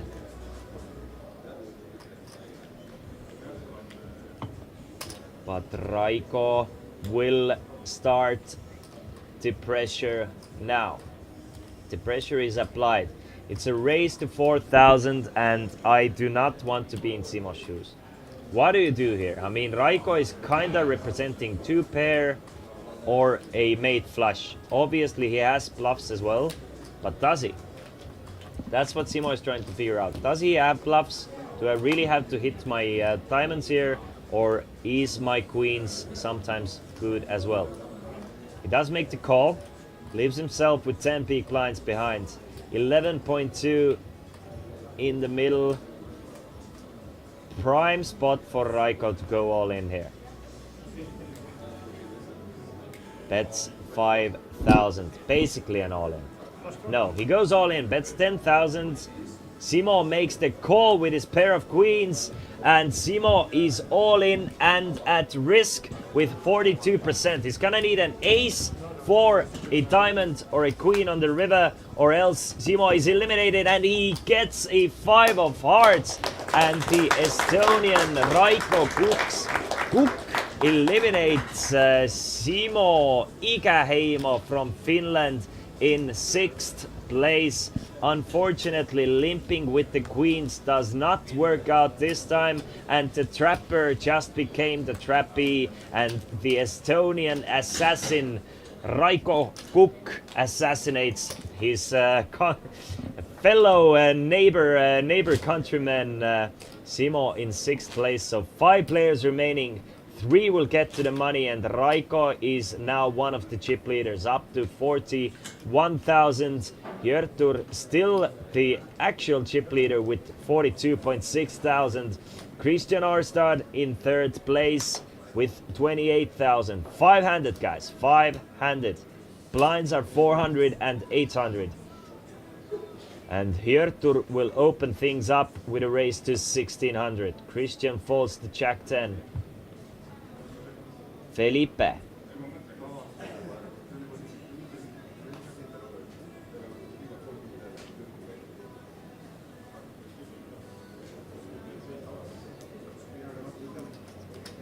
Felipe folds the king 5. Raiko lets go of the 7 deuce, but Christian Arstad with ace queen against the chip leader. Do you want a 3-bet or do you want to call or do you want to build a snowman? We're calling, we're seeing a flop. 4.4k in the middle and Hjörtur flops top pair with his pair of 10s. Christian, who has played the ace queen sneakily, checks it over to Hjörtur. Will he just see a flop and insta fold to ace queen? I think you have to take a card off, especially with ace of diamonds. You do have 2 strong overcards. You have the backdoor nut flush draw. You definitely don't want to fold just yet. Even though it is the chip leader, even though the chip leader has been aggressive. The aggression might even work in your favor should you hit an ace or queen. Something like deuce of diamonds is an awesome card. Gets you a flush and a straight draw as well, but instead it's the very dry 8 of hearts. So another check to Hjörtur and another bet coming up from Hjörtur as well. That's 3.2k.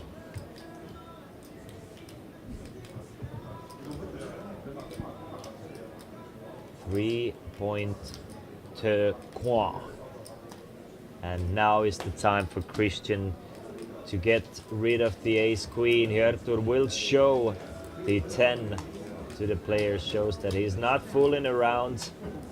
When he's betting, he has it. Obviously, we know that he's definitely capable of bluffing as well. Does a little bit of advertisement here. At 8 p.m. we will have the Nations Cup rail flip. 0.1 euros is the buy-in for the flip, guys. The password is 8. Go over to your Coolbet client and register to that tournament. Top 16 will get paid. First 4 players will get 30 euro Coolbet passport ticket. 5th till 16th place will get 5 euro Coolbet passport ticket. Basically free money. Felipe Barrios goes all in with the pocket queens for 10,000. Raiko Guk gets rid of the ace-9. Christian Arstad with the 7-4, definitely not calling. So will the big blind call? Or when will the base drop? Not this hand. Felipe now up to 15 big blinds or 12,000. Really struggling to hang in there, but he's doing a great job at hanging in there. Struggling in a sense that he hasn't won any huge pots, but he doesn't let his stack dwindle too short. Obviously it's easier when you get pocket queens. The blinds now have gone up once again, up to 500, 1,000 now. Meaning that Felipe has 12 big blinds. Christian Gonzalez, 18 big blinds. Christian Arstad holding on to the first money spot with 24 big blinds.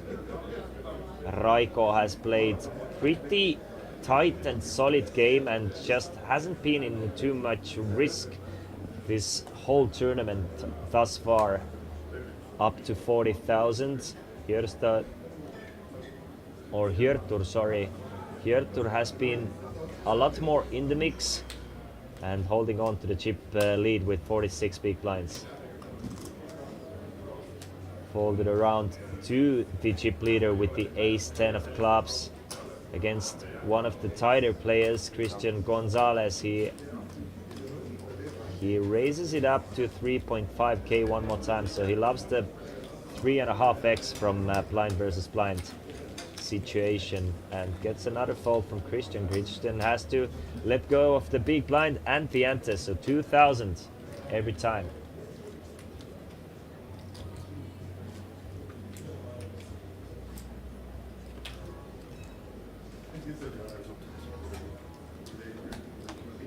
After this level there will be a short break as well coming up, so we'll see if we're gonna head to the break in the monies already, or will we remain five-handed. Total of 140 big blinds remaining at this tournament. As you can see, blinds being 5 and 1,500 and 1,140k chips in the mix. Lion's share of these 140k is being held by this guy here, Hiertur and Raiko from Estonia. Hiertur makes it 2.5k with a very strong ace-jack of clubs. But even stronger ace-king of hearts for Felipe.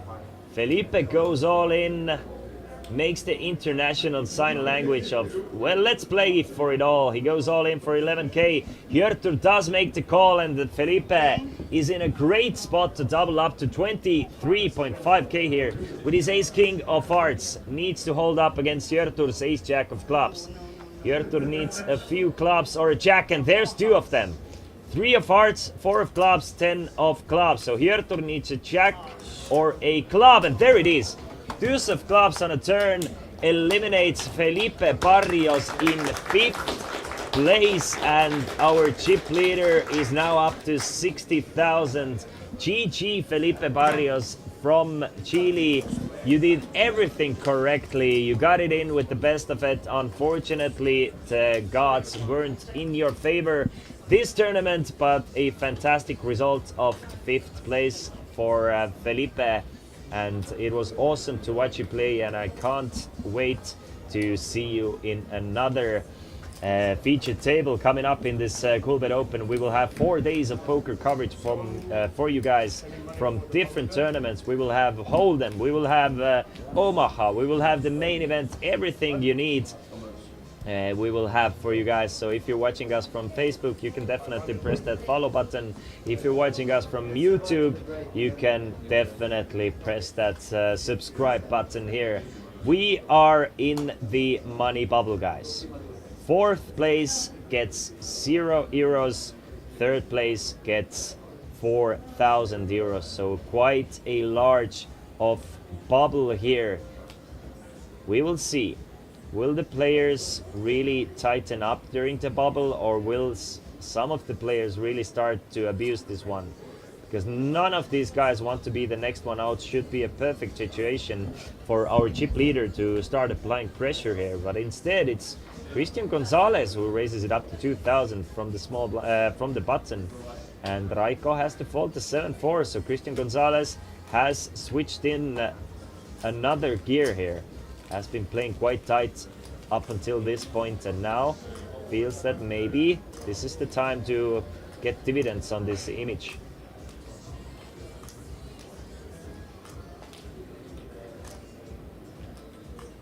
Four players remaining.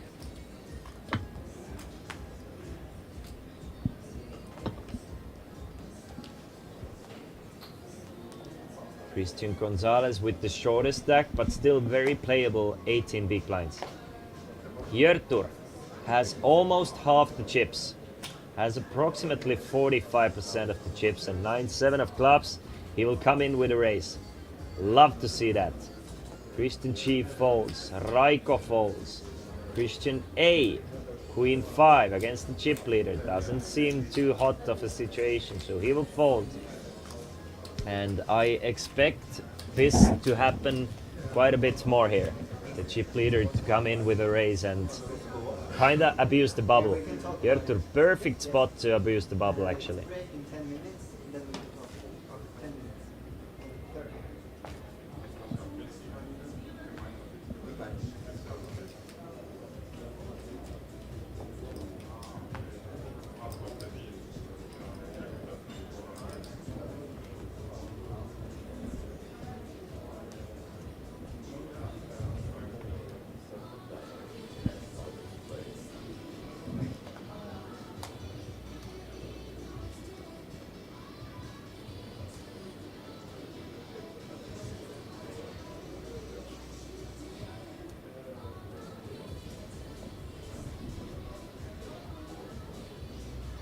Christian, 10-5 of clubs now.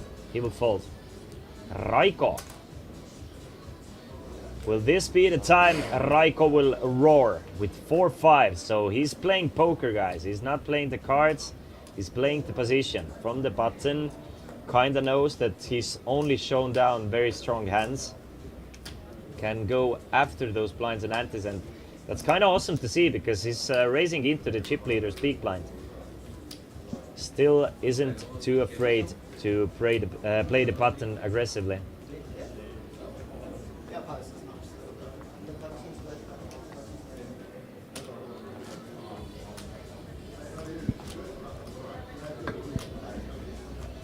Minutes remaining of 500, 1000.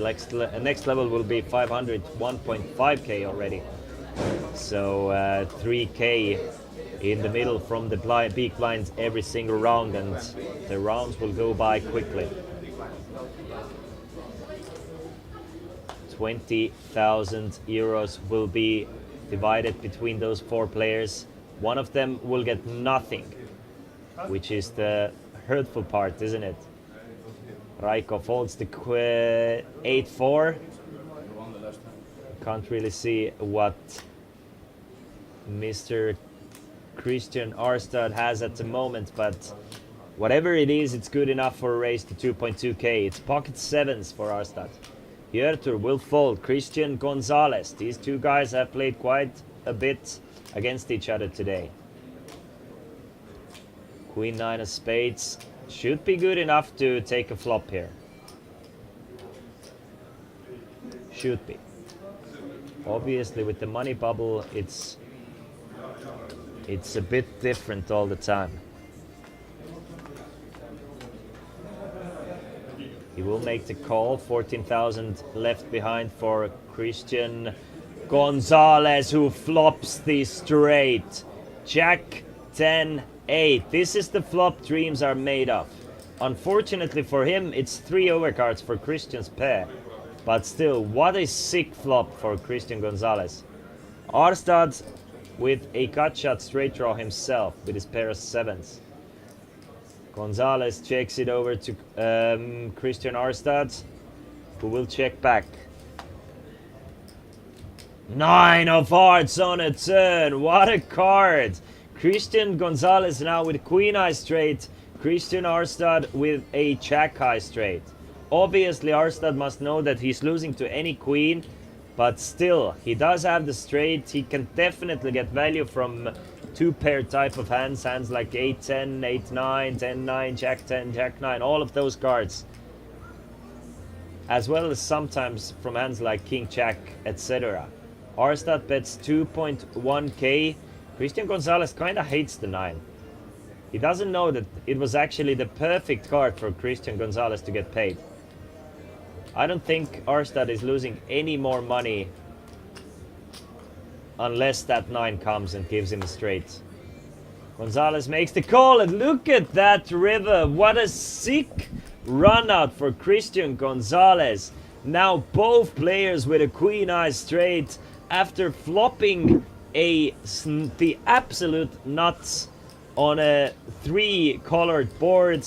You end up on a board where you can, best case scenario, you can chop, and there's also a flush on the board. So what a sick run out for Gonzalez here. You have to feel for the guy, and a very nice lucky break for Arstad's pocket sevens here.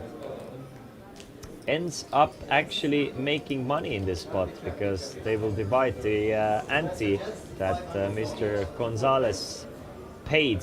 So basically Gonzalez ends up losing money after flopping the nuts here with a sick run out.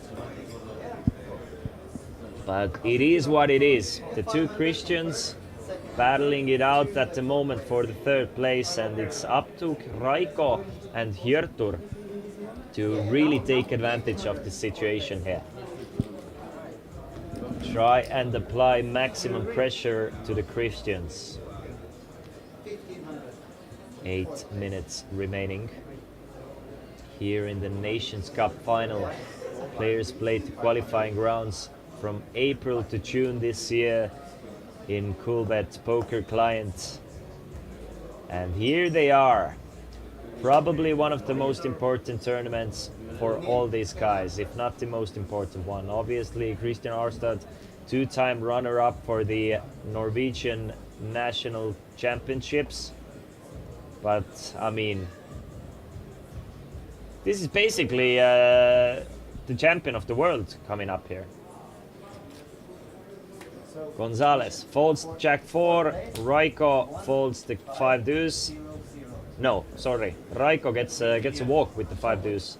So Raiko adds 500 chips and happily doesn't have to battle it out this hand.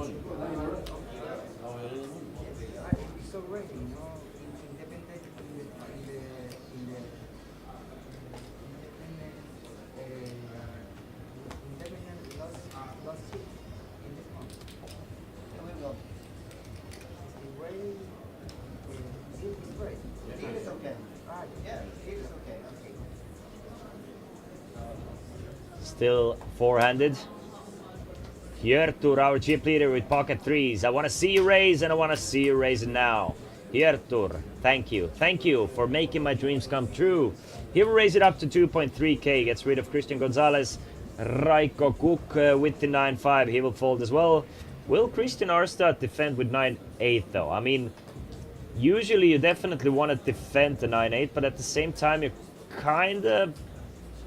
I'm guessing I'm calling here, but you kind of want to avoid playing against Hjörtur at this point, especially with the money bubble.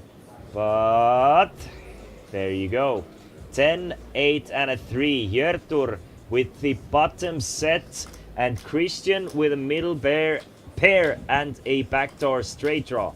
This might get costly for Christian, because he's definitely calling once here. And should the turn be something like a 7 or a 6, or God forbid 8 or a 9, or a jack or a queen. So plenty of cards to give him more equity to make him want to stick around, especially the jack, 7, 8 or a 9.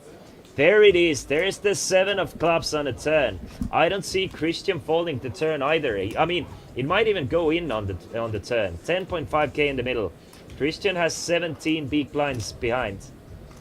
And Hjörtur with the pocket threes. Obviously, the 7 gives Christian a chance to win this one. He will win it with the 6 or a jack on the river. It's a bet of 4,000 from Hjörtur's set of threes. Will we see an all-in? I'm guessing we will. Should the river be an 8, jack, or a 6? But it's definitely looking like a costly one for either Hjörtur or Christian here. Will Christian get this jack or 6? No, it's a 9 of diamonds on a river, giving Christian 2 pair, but Hjörtur doesn't even want to value bet the bottom set with an obvious straight draw coming in on the river. So check on the river, and Christian must be happy by just losing 18k pot here. I mean, obviously it hurts to lose a big one, but you're still in this, you still have 12k behind, and you didn't lose it all. I mean, if Hjörtur is going all in, it's a super tough spot for Christian on the river. Luckily he doesn't have to face the tough spot, and leaves himself with 12,800 chips behind, with blinds being 5 for me. If Christian Arstad doubles up somehow, then obviously I will change my attitude and the way I play the poker. But at the moment, I'm thinking Gonzalez has to fold basically anything. Hjörtur calls Raiko's raise with 10-9 and flops top pair now. Raiko with a gut shot straight draw and 1 overcard plus a backdoor flush draw. So expect to see a c-bet coming up here. And a decent size c-bet as well. Bets 2.5k, gets a snap call from Hjörtur. 10.7 now.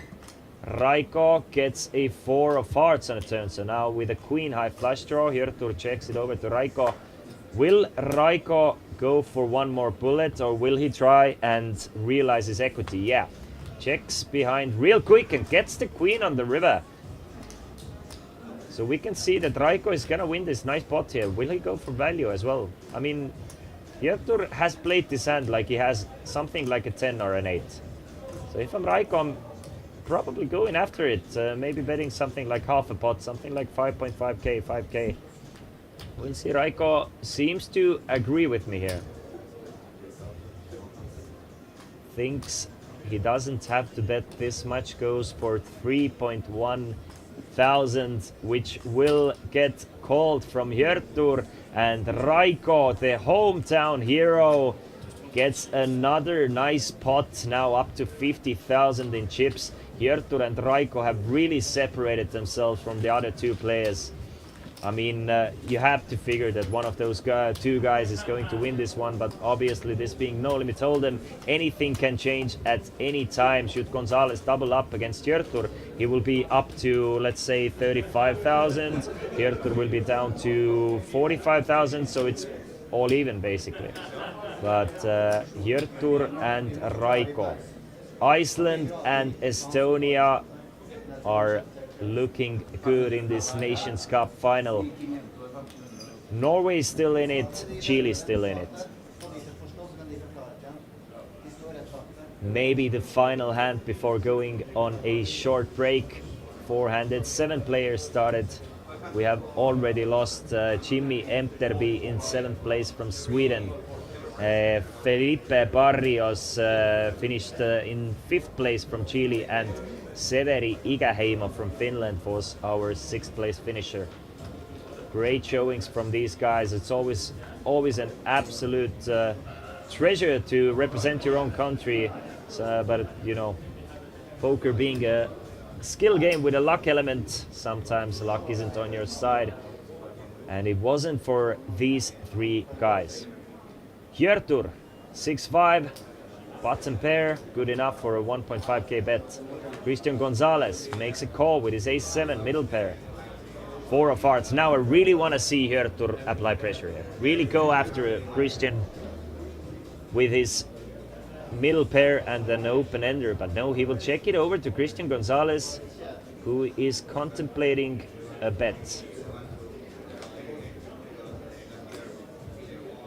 Christian Gonzalez bets 2.5 thousand, tries to protect his pair of 7s, get value from exactly something like Hjörtur has. And a 3 of spades on a river gives Hjörtur a straight, and our chip leader will basically cripple Christian here. He's betting 4,000. What a gross spot if you're Christian, obviously. And that's the thing. This is why I said that if I'm in Christian Gonzalez shoes, I'm folding everything. I'm not playing the ace-7s because, I mean, I'm just going to be in trouble. And Christian is going to make a very good fold here with the ace-7. But now he's down to 10,000 in chips. Christian Arstad about 12,000.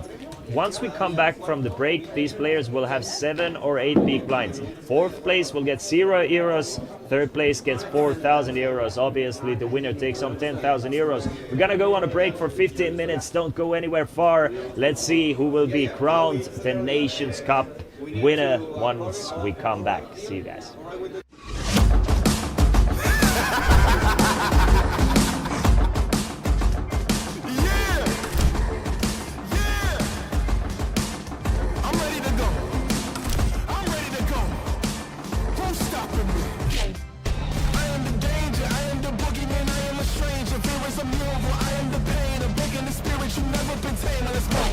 Hi, I'm Thomas. I'm the Coolbet Poker Manager.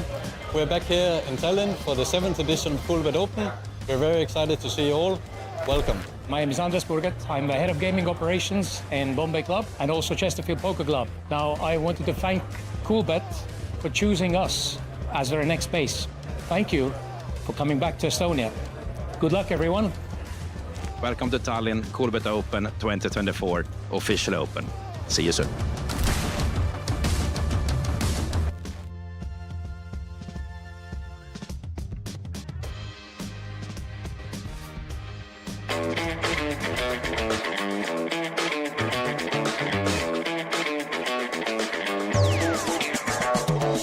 Coolbet Open 2024 is here again, back in Tallinn.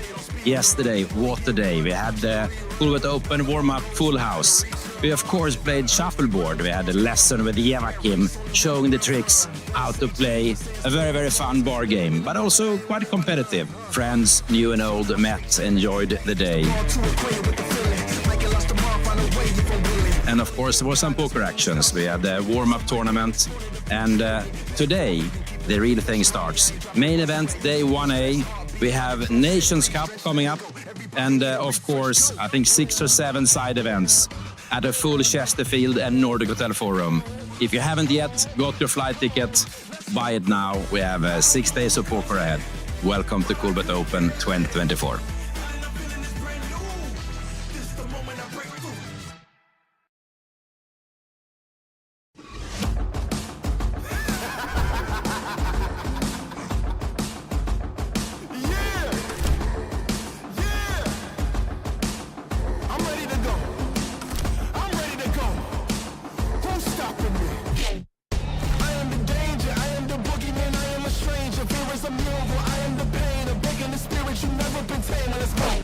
Hi, I'm Thomas. I'm the Coolbet Poker Manager. We're back here in Tallinn for the 7th edition of Coolbet Open. We're very excited to see you all. Welcome. My name is Andres Burget. I'm the head of gaming operations in Bombay Club and also Chesterfield Poker Club. Now, I wanted to thank Coolbet for choosing us as their next base. Thank you for coming back to Estonia. Good luck, everyone. Welcome to Tallinn, Coolbet Open 2024, official open. See you soon.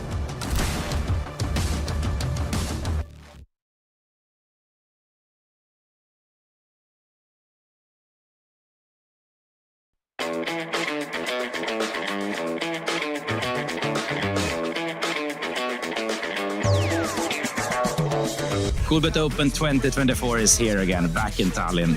Yesterday, what a day. We had the Coolbet Open warm-up full house. We of course played shuffleboard. We had a lesson with Joakim showing the tricks, how to play. A very, very fun bar game, but also quite competitive. Friends, new and old, met, enjoyed the day. And of course there were some poker actions. We had a warm-up tournament, and today the real thing starts. Main event, day 1A. We have Nations Cup coming up, and of course, I think 6 or 7 side events at a full Chesterfield and Nordic Hotel Forum. If you haven't yet got your flight ticket, buy it now. We have 6 days of poker ahead. Welcome to Coolbet Open 2024.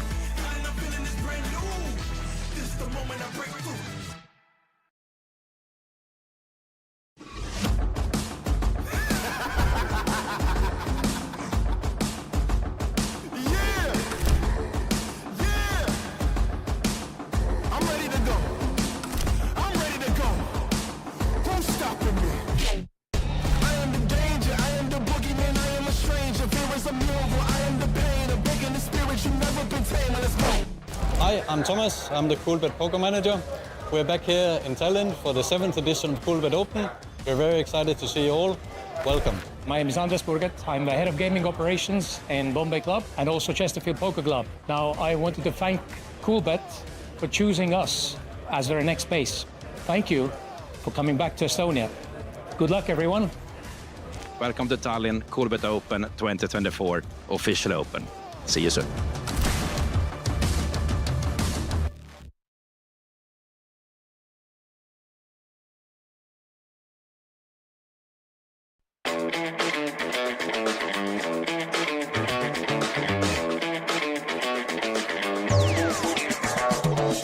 Coolbet Open 2024 is here again, back in Tallinn. Yesterday, what a day. We had the Coolbet Open warm-up full house. We of course played shuffleboard. We had a lesson with Joakim showing the tricks, how to play. A very, very fun bar game, but also quite competitive. Friends, new and old, met, enjoyed the day. And of course there were some poker actions. We had a warm-up tournament, and today the real thing starts. Main event, day 1A. We have Nations Cup coming up, and of course, I think 6 or 7 side events at a full Chesterfield and Nordic Hotel Forum. If you haven't yet got your flight ticket, buy it now. We have 6 days of poker ahead. Welcome to Coolbet Open 2024.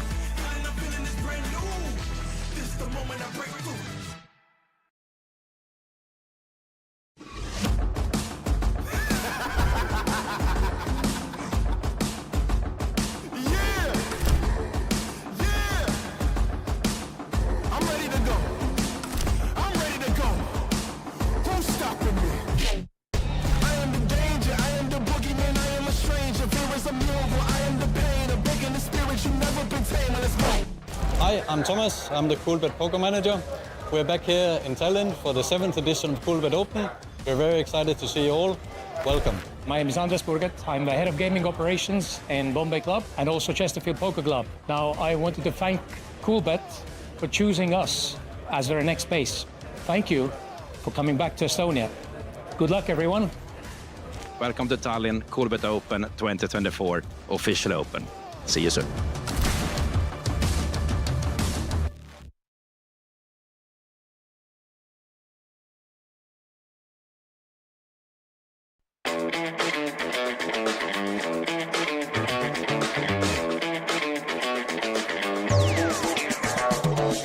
Coolbet Open 2024 is here again, back in Tallinn. Yesterday, what a day. We had the Coolbet Open warm-up full house. We of course played shuffleboard. We had a lesson with Joakim showing the tricks, how to play. A very, very fun bar game, but also quite competitive. Friends, new and old, met, enjoyed the day. And of course, there were some poker actions. We had the warm-up tournament. And today, the real thing starts. Main event, day 1A. We have Nations Cup coming up. And of course, I think 6 or 7 side events at a full Chesterfield and Nordic Hotel Forum.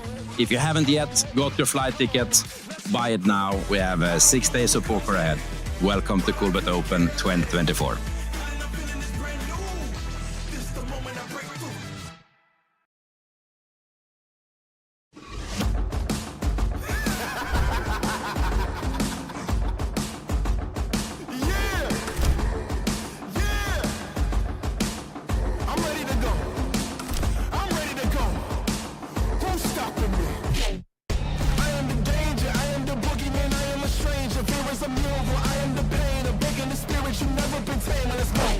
Hi, I'm Thomas. I'm the Coolbet Poker Manager. We're back here in Tallinn for the 7th edition of Coolbet Open. We're very excited to see you all. Welcome. My name is Andres Burget. I'm the head of gaming operations in Bombay Club and also Chesterfield Poker Club. Now, I wanted to thank Coolbet for choosing us as their next base. Thank you for coming back to Estonia. Good luck, everyone. Welcome to Tallinn, Coolbet Open 2024, official open. See you soon.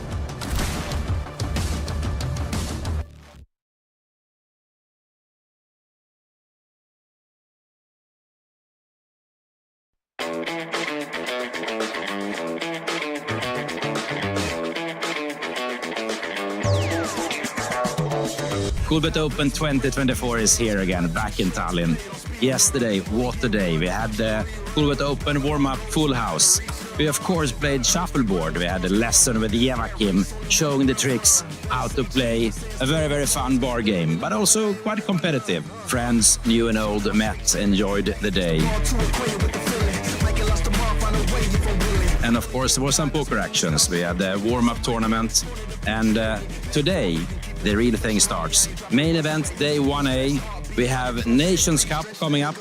And of course, I think 6 or 7 side events at a full Chesterfield and Nordic Hotel Forum. If you haven't yet got your flight ticket, buy it now. We have 6 days of poker ahead. Welcome to Coolbet Open 2024.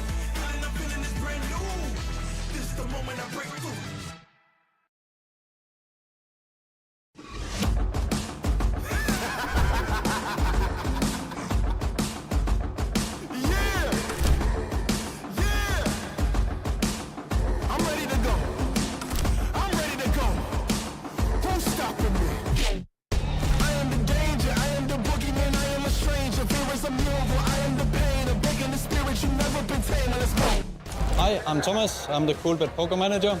We're back here in Tallinn for the 7th edition of Coolbet Open. We're very excited to see you all. Welcome. My name is Andres Burget. I'm the head of gaming operations in Bombay Club and also Chesterfield Poker Club. Now, I wanted to thank Coolbet for choosing us as their next base. Thank you for coming back to Estonia. Good luck, everyone. Welcome to Tallinn, Coolbet Open 2024, official open. See you soon.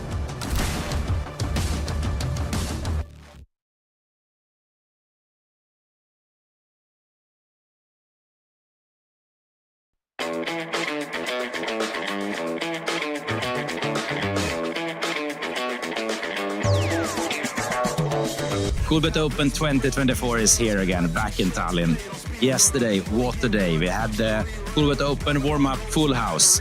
We of course played shuffleboard. We had a lesson with Joachim showing the tricks, how to play.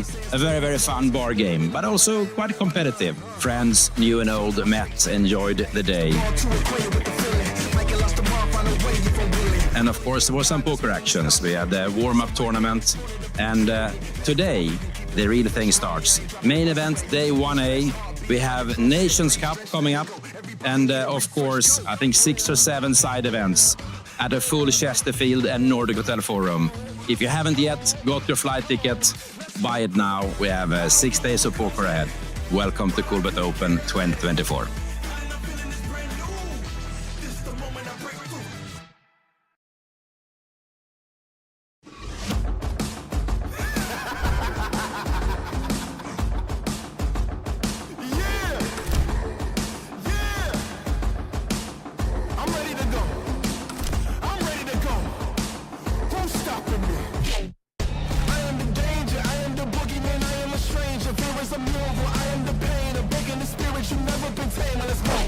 Hi, I'm Thomas. I'm the Coolbet Poker Manager.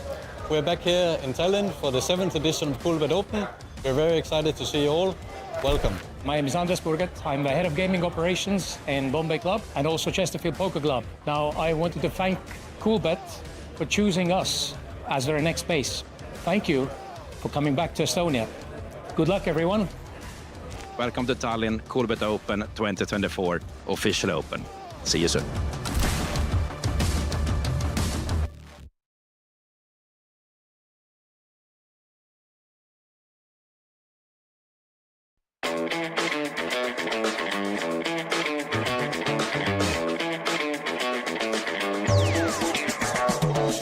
Coolbet Open 2024 is here again, back in Tallinn. Yesterday, what a day. We had the Coolbet Open warm-up full house. We of course played shuffleboard. We had a lesson with Joachim showing the tricks, how to play. A very, very fun bar game, but also quite competitive. Friends, new and old, met, enjoyed the day. And of course there were some poker actions. We had the warm-up tournament, and today the real thing starts. Main event, day 1A. We have Nations Cup coming up, and of course, I think 6 or 7 side events at a full Chesterfield and Nordic Hotel Forum.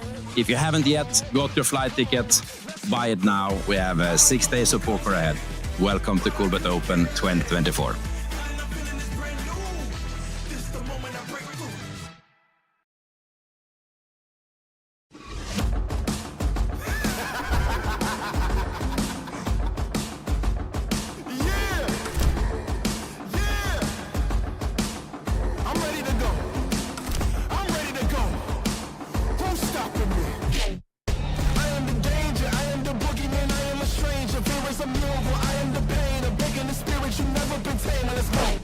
Hi, I'm Thomas. I'm the Coolbet Poker Manager. We're back here in Tallinn for the 7th edition of Coolbet Open. We're very excited to see you all. Welcome. My name is Anders Burget. I'm the head of gaming operations in Bombay Club and also Chesterfield Poker Club. Now, I wanted to thank Coolbet for choosing us as their next base. Thank you for coming back to Estonia. Good luck, everyone. Welcome. Thank you for coming back to Estonia, Christian G, Christian A, Raiko K, and Jörtur D.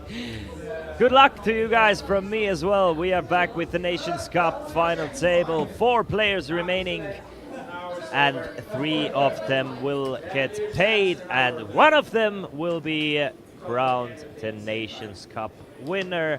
Gets an extra 10,000 euros for the troubles as well. Jörtur, our chip leader, with 67,000. Raiko Kuk with 50,000. Christian A and Christian G have their word cut out for themselves with 12,500 and 11,000 respectively. So these guys will have, after the blinds will go up, will have approximately 7 to 8 big blinds, which is not too many big blinds, guys. My name is Christian as well. My name is Christian Laas. Nice to have you here with you. We will bring you 4 days of poker coverage. We will get you a little bit of Deep Stack Hold'em. We will get you a little bit of Omaha, a little bit of Nations Cup final table, and a little bit of main event final table coverage as well. The main event day 1A is on its way at the moment, simultaneously with the Nations Cup final table. Main event day 1A has already gathered 189 entries, and day 1B is yet to come. The blinds have gone up to 500, 1.5 thousand, and it's a 4K money bubble. And we will start off with a bang. Christian Arstad has to go all in with the 8s. Has to go all in, has to go after that 3.5K in the middle. He will go all in with the 8s. And none of these guys can really call him. So a great start for Christian Arstad here. Now back up to 16K in the middle, and the rail is on Christian Arstad's side. Back up to almost the starting stack. Should he win one more time, the blinds in Antis is gonna be back up to 20K, obviously. The round of poker at the moment, it costs 3.5 thousand. So if you're carted for 2 rounds, you're losing 7,000 chips. It's a luxury that Christian Gonzalez and Christian Arstad don't have at the moment. Björstud and Raiko can afford it. Christian Gonzalez, 10.5 thousand, 7 big blinds.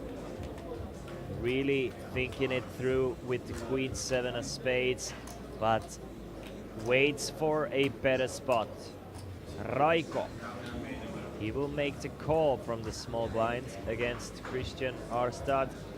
Jack 6, definitely a hand he could have shoved with. I mean, especially during a bubble, you kinda, I mean, you don't have to, but it's a good idea to apply pressure on the player who has the second shortest stack.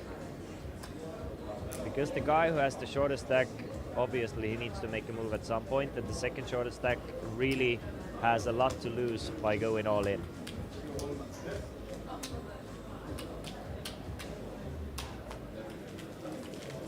Raiko from Estonia, Björtur from Iceland, Christian Arstad from Norway, and Christian Gonzalez from Chile, allegedly.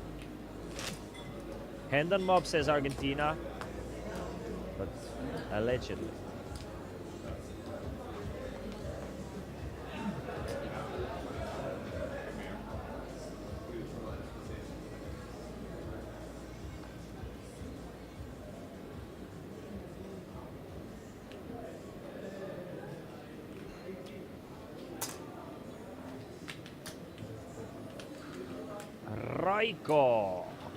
Raiko with the pocket deuces, opening it up to 3.5K. Christian Arstad folds the 9-7A.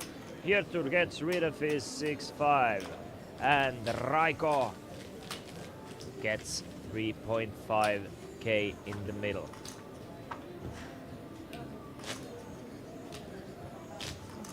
What a tense time it is here.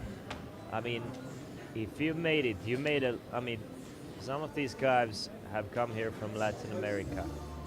A long trip. For at least 3 of these guys, this would be their biggest cash, even min cashing it from a tournament. I'm guessing Mr. Arstad has a few bigger scores, but still a huge one. Top place for 10,000 euros, min cash 4,000 euros. Raiko raises it up to 3.5K. Raiko has been the most active player thus far. And Christian Gonzalez with the Queen Jack. Basically pot committed here. But still finds a way to fold the Queen Jack of clubs. Does not want to go all in. Waits until he can. He's not pot committed, basically waits until he can go all in. He still has some fold equity there, but once there is a raise in front of him, he definitely doesn't have fold equity. More than I win for this. Christian Gonzalez from Sweden. Sorry, not Sweden, Chile. Chile. A little bit of a, let's call it a Freudian slip, or just a slip. It doesn't have to be Freudian, always. Anyway, Christian Gonzalez from Chile, Hjörtur Davidsson from Iceland, Christian Sixby Arstad from Norway, our Coolbet ambassador and poker streamer, and Raiko Kuk, first time at a TV table for him, representing Estonia, the local crowd favorite. Arstad, 12.5k, 8.5 big lines. Let's go. Hjörtur. Ooh, what a sick time. What a sick time to get walk with aces. During the bubble, Raiko shows the aces to the board and everybody's happy that they got rid of their hands. Raiko feels like a little bit of a missed opportunity. Maybe this is why you don't look at the cards if you get a walk. Like, you don't tilt yourself. But obviously it didn't tilt Raiko at all. I mean, he was all smiles. It's kind of like negative equity, isn't it? Even though I think it's funny. Like, I think it's super funny when it happens. Hjörtur folds the 8-7. Hjörtur has tightened up quite a bit now during the bubble, which is interesting. Raiko gives Christian Arstad a walk, and now it's Christian Arstad time to get a strong hand to get a walk with. Obviously, Christian would have loved to play for it. Nah, maybe not during a bubble with Christian. Maybe he wouldn't love it, but he would have probably made the call with the 8s. Probably. Though it would be a 6 situation. And now if you think about it, if Christian Arstad would be in a 6 situation with pocket 8s, I mean, you're super incentivized to shop there with any 2, because I mean, it's not fun to call during a bubble with one player with about 4 big blinds, right? And Arstad now gives walk to Hjörtur. What is this? I mean, it's third walk and it's been aces, 8s and ace-king in the big blind. What a sick, sick spot for the big blind players. And there you go. Christian Gonzalez will be pot committed here. He will have 3,000 of his approximately 6,000 in the middle. So he will have 50% of his chip stack in the middle now. Blind. Raiko will not go after Christian Gonzalez. 5-3, that's not it. Christian Arstad, 7 deuce. It's looking good for Christian Gonzalez now.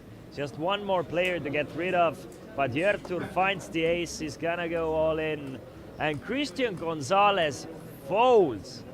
With 50% of his chips in the middle, he still finds a way to fold and hang in there, and he's just hoping for a cooler for these other guys here.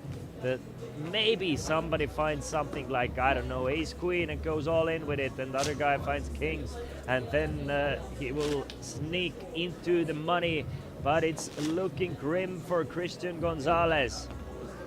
Give the guy give him a good hand, or give other guys aces and kings.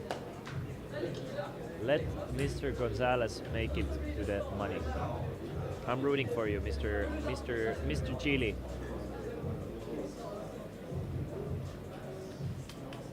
Arstad folds, Hjörtur folds. Christian Gonzalez finds a hand to go all in with, and runs into an even stronger hand. So Christian Gonzalez all in with King Jack in the bubble. Raiko Kuk, who from Estonia, tries to get us all in the money. Should his ace-9 hold, but it doesn't.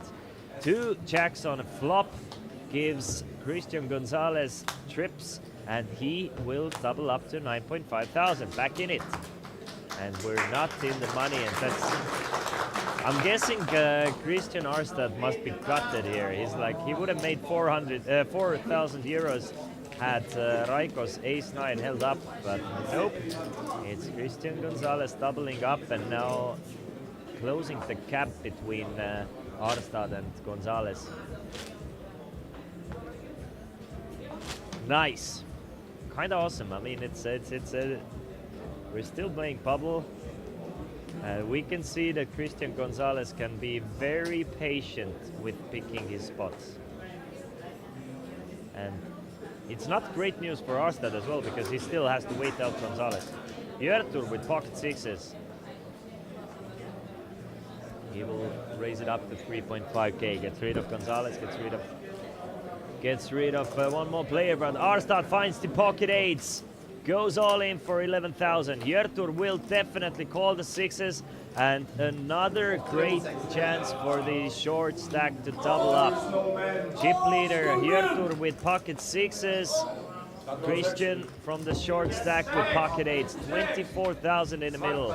Arstad needs his eights to hold. Will they? 3, 4, and a 7 now. Yertur adds a straight draw. Needs a 5 or a 6.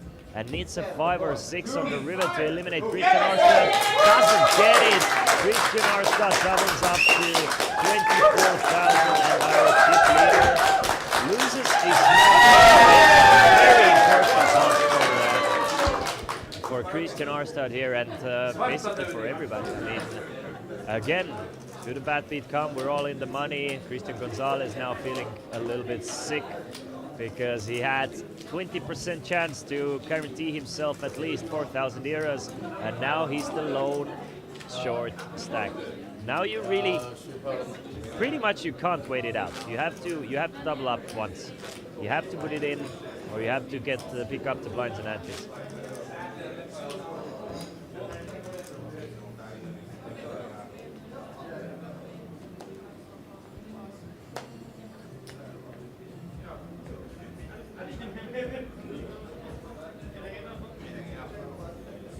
Christian Gonzalez starts us off with a fold.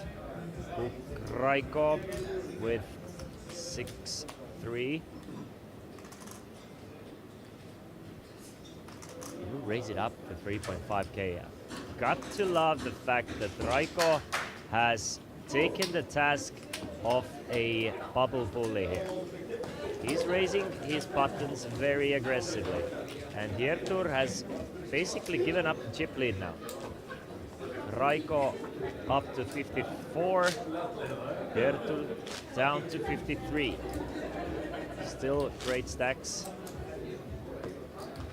Just one more bust out until we're in the money here. Raiko, will he keep the pressure up? Jack 8 offsuit this time. No, not with Jack 8. Stays away from trouble. Holds on to the chip lead for now. Arstad, king and a deuce, folds. Yertur calls from the small blind. And Christian Gonzalez finds pocket queens. What a great time. If I'm Yertur, I'm probably shoving, knowing that Christian Gonzalez has folded so much, but gets away from the 9-4. Gonzalez still in it.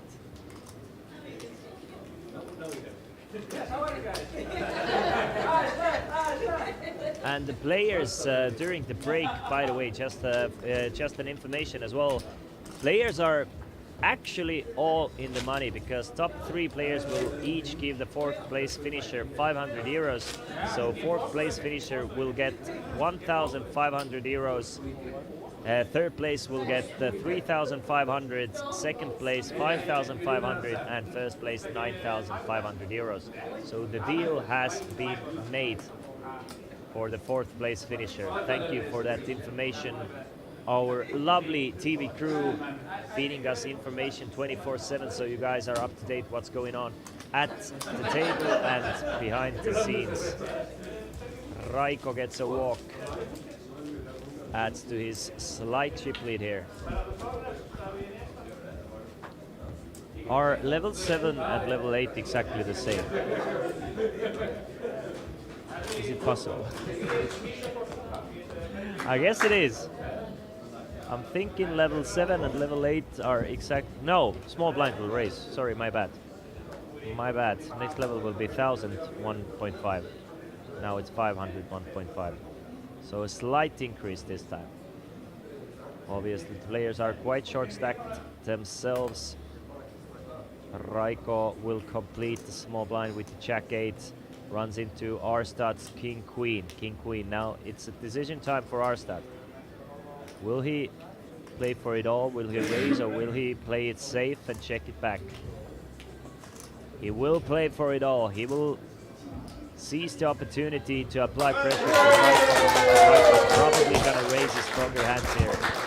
And now up to 25k, and whenever Arstad wins, there's a big crowd behind him. It's great to see that he has friends supporting him here in Chesterfield Poker Club. Brand new poker club in Tallinn, Estonia, in the heart of the city. Hosting the Coolbet Open. Gonzalez folds the 8-6. Raiko with pocket fours. I assume we're gonna see a raise to 3.5. And this time I assume correctly. Christian from the small blind with Queen 10, probably gonna wanna fold. But Arstad, a tricky player, you never know what you're gonna get. I mean, Hjörtur folding the King 5 suited is surprising to me.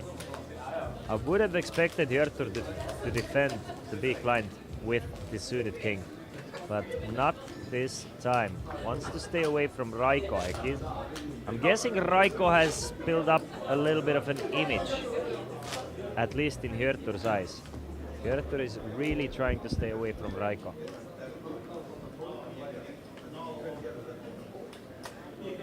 Raiko now with pocket jacks. An opportunity to increase his chip stack to at least 60,000. Should he pick up the blinds and antes. Another 3.5k with a super strong hand. Christian Arstad. Ace and an 8.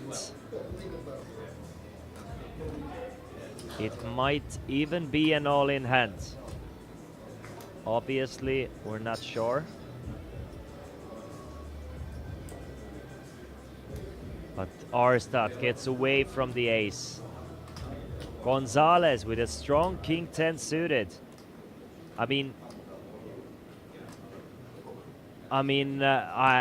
We just have to wait and see. It could be even a call from Gonzalez by the way he's been playing. I wouldn't be too surprised. It could be an all-in. It could even be a fold for him. I mean, we're playing for big money here. Obviously, every money ladder is quite large.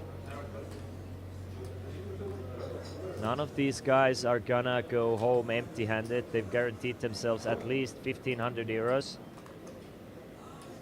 That's 3 entries to the main event. Or 1,500 euros. Depends how you see life. I honestly, I think he's gonna fold the King 10. I think, I mean, we can see that it would be a sick fold. Raiko has jacks. But it really feels like Gonzalez is gonna fold. No shot. He gets away from the King 10 suited.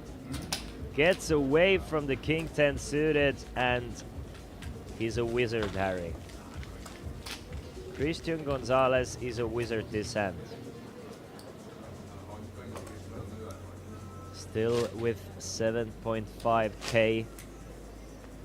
Raiko now up to 60,000. Hjörtur 48,000 in clear second place. Christian Arstad in clear third place. Gonzalez needs to make something happen. 7.5k is exactly 2 orbits. Couple of folds. And Raiko shows the ace and gets a walk. Now up to 60.5. Handed play has been all Raiko at the moment. Slowly but surely increasing his chip lead. Lines have gone up to 1,000, 1,500, 1,500 big blind ante, meaning that every orbit costs you 4,000 chips to play with the blinds and antes. So there's 3.3% of the total tournament chips, or let's say 3% of the total tournament chips, just with the blinds and antes every orbit.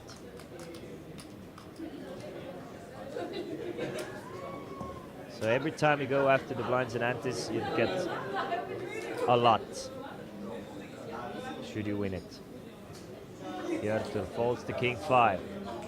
Christian Gonzalez, ace-jack. Now is the time. Now you have to go. That's it. Put him in the middle and let the poker gods do the rest. Maybe even just pick up the blinds and antes. He's going all in for 7k. Raiko is thinking about calling him with jack-9, but does make the fold. Christian Arsted getting about 2-1. Needs 33% equity, but does fold the 8-7, so Gonzalez now back up to 11,000 in chips.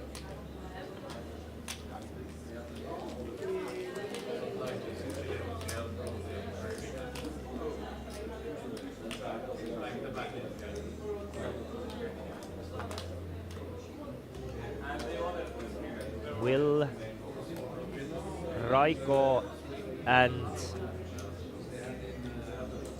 Hjörtur clash in the next few hands while we're still 4-handed? That is one of the big questions as well. Should Raiko and Hjörtur find 2 big hands, we will have a clear big stack. At the moment they're still close, kind of close by. Gonzalez with a weak ace here, ace-2s. I mean, 7.5 big blinds and an ace, usually a shove. Gonzalez has been quite tight. He does go all in. Gonzalez goes all in, and Raiko finds a hand to call him with. Ace-10 of clubs. Raiko can definitely afford it. Plus, we can see that he would be in a great shape.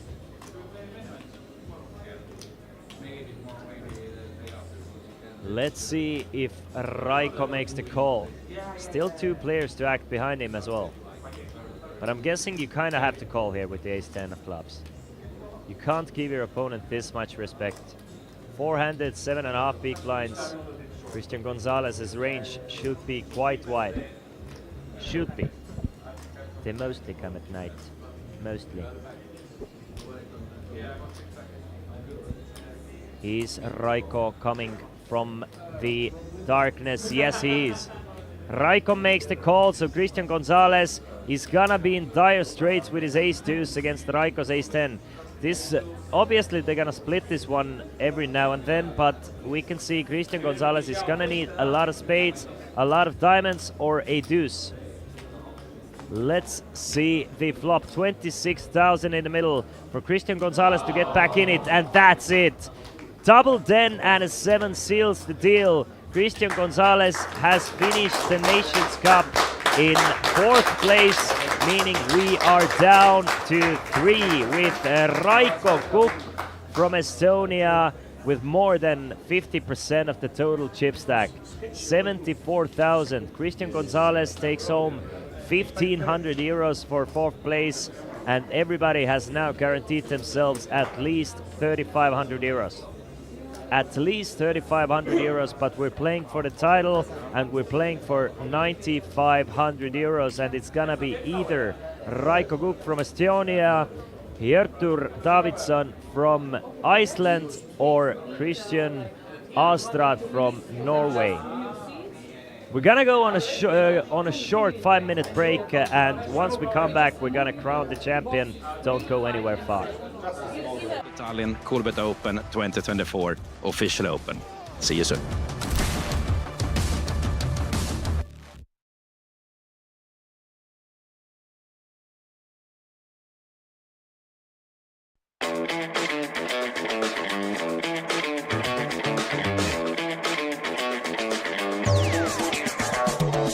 Coolbet Open 2024 is here again, back in Tallinn. Yesterday, what a day. We had the Coolbet Open warm-up full house.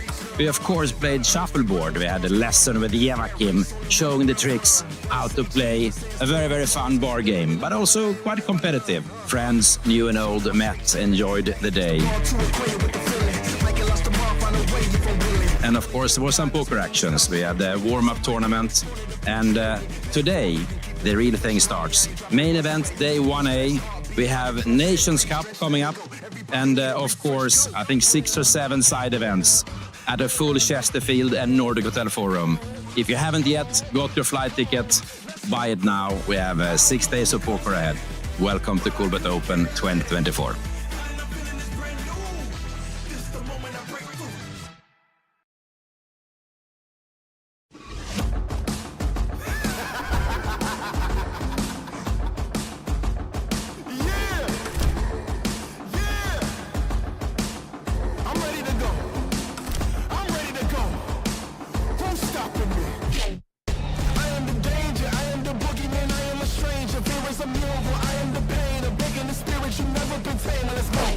Hi, I'm Thomas. I'm the Coolbet Poker Manager. We're back here in Tallinn for the 7th edition of Coolbet Open. We're very excited to see you all. Welcome. My name is Anders Burget. I'm the head of gaming operations in Bombay Club and also Chesterfield Poker Club. Now, I wanted to thank Coolbet for choosing us as their next base. Thank you for coming back to Estonia. Good luck, everyone. Welcome to Tallinn Coolbet Open 2024 official open. See you soon.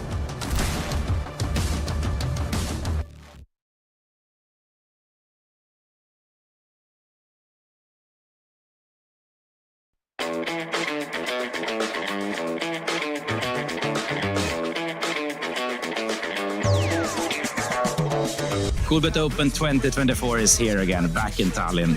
Yesterday, what a day. We had the Coolbet Open warm-up full house. We of course played shuffleboard. We had a lesson with Joakim showing the tricks, how to play a very, very fun bar game, but also quite competitive. Friends, new and old, met, enjoyed the day. And of course, there were some poker actions. We had the warm-up tournament, and today, the real thing starts. Main event, day 1A. We have Nations Cup coming up, and of course, I think 6 or 7 side events at a full Chesterfield and Nordic Hotel Forum. If you haven't yet got your flight ticket, buy it now. We have 6 days of poker ahead. Welcome to Coolbet Open 2024.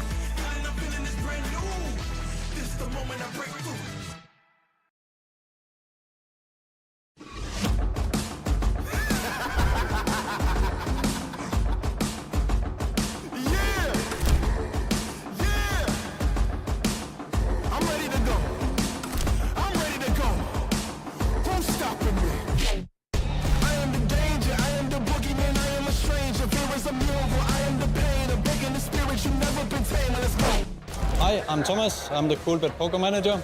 We're back here in Tallinn for the 7th edition of Coolbet Open. We're very excited to see you all. Welcome. My name is Anders Burget. I'm the head of gaming operations in Bombay Club and also Chesterfield Poker Club. Now, I wanted to thank Coolbet for choosing us as their next base. Thank you.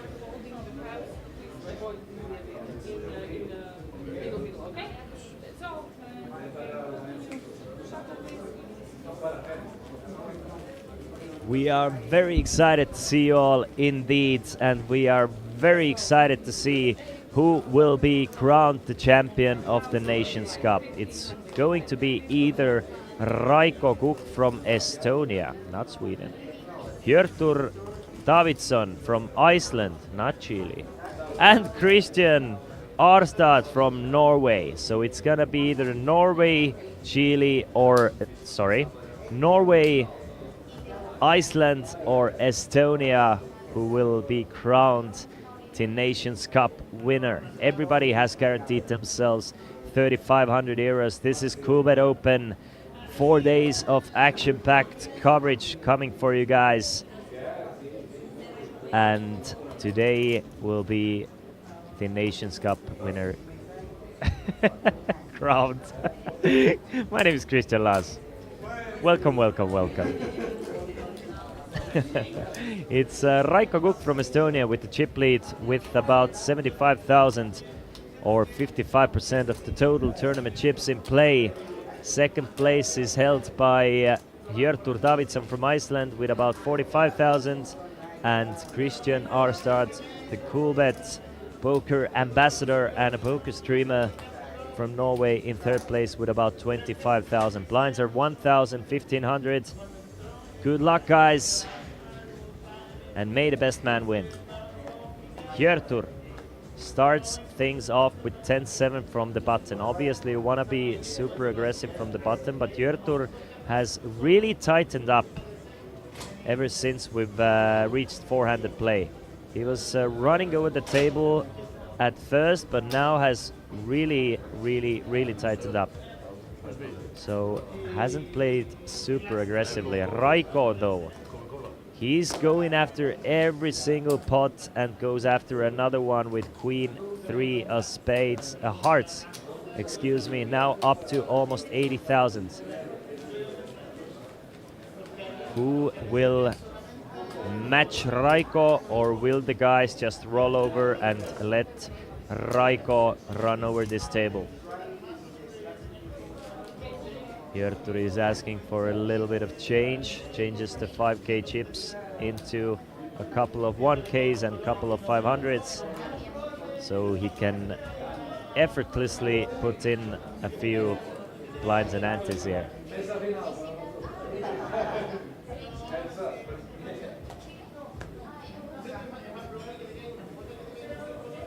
Raiko, Jack 6, doesn't go after it. Christian, great hand to go all in with for 11 big blinds in my opinion. Queen 10, but you can definitely just call as well, but you will open the door to get shoved on, and you really don't want to call with a hand like Queen 10. You rather put them in yourself, so Christian goes all in, gets snapped called by Hjörtur, and Hjörtur finds pocket kings, and Christian Alstad with Queen 10 of clubs. 36.5k in the middle, and Christian Arstad is all in with the worst of it. Needs a small miracle to come.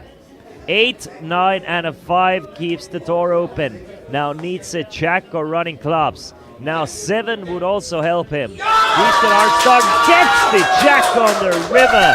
What a sick river card for Hjörtur from Iceland, but Christian goes all in with the Queen 10, gets the nuts on the river, and he takes second place in this tournament, now up to 36,500, and our long-time chip leader Hjörtur now in third place with 25,000 in chips, or approximately 17 big blinds. Still plenty of room to play with, but this must have hurt. It could have been heads up, it could have been Hjörtur with 40 plus big blinds, but as it is, Christian Arstad is playing well and running even better. Unfortunate run out for the Kings, obviously, but you have to dust yourself off and just get right back in it. Seems like Hjörtur is taking it well. That could have been a very expensive river card. Should Hjörtur finish this tournament in third place? Christian Arstad with Queen Jack of spades now. Opens it up with a raise to 3,000. Hjörtur lets go of the 7 deuce. Raiko has a hand he can, he has options. The options are either to call, raise, or to ship it all in. You can definitely just snap it all in for 20 big blinds and just start applying the massive amount of pressure you can do with chip lead. But instead, he just elects to call and flops a pair of 7s, 10, 7, 5. Christian doesn't pair up, but still has 2 overcards and quite strong backdoors. Any 8, any 9, any spade, any queen, any jack, any king, any ace would give him extra outs on a turn. He does decide to check behind and try and realize this equity. Gets the 8 of clubs on a turn. Definitely not the best card for Raiko. But Christian adds a gut shot straight draw. Raiko leads out for 3.5k. Will Christian take a card off here, or maybe even raise, or just fold? Christian folds. Raiko now up to 82,000. More than 60% of the total chips in play in Raiko's hand at the moment. Approximately, yeah, approximately 65%. So a great shape for the Estonian, the local player. His first ever TD table, heading for a great result here.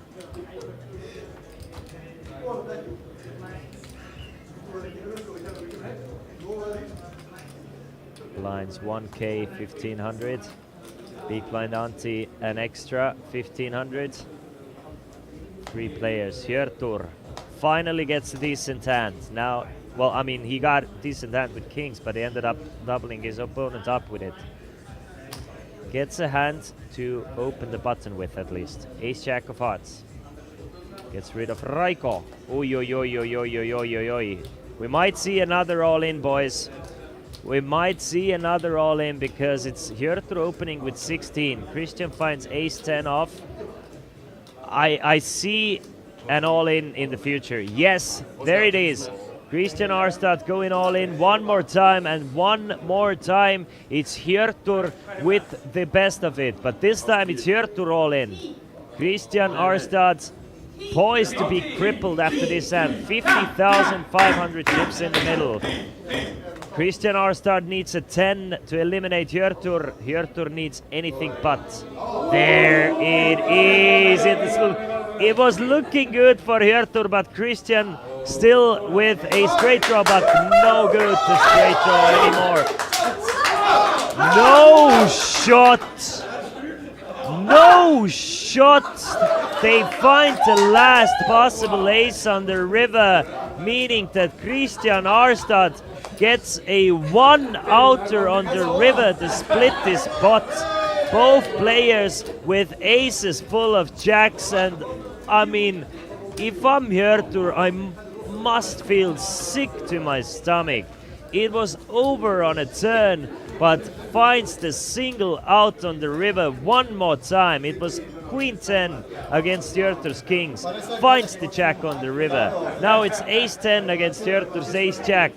Ace jack gets a full house and finds the 1-outer on the river. Christian Arstad is running as lucky as ever.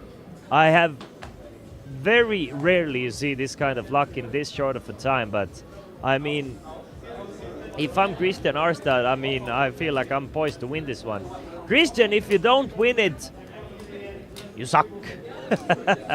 I mean, everyone is holding you in this one.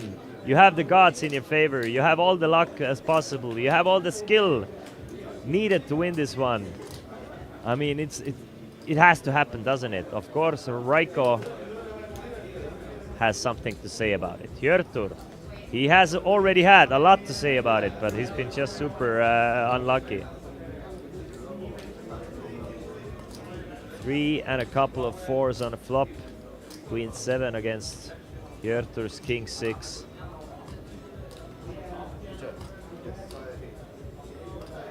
Check from Christian, check from Hjörtur.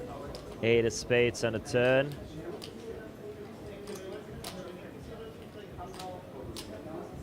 Will Christian try and steal this one away? Or will he try and get lucky? I don't know. He's gonna check it over to Hjörtur. Hjörtur is gonna bet 3,000 and takes a pot worth 7.5k.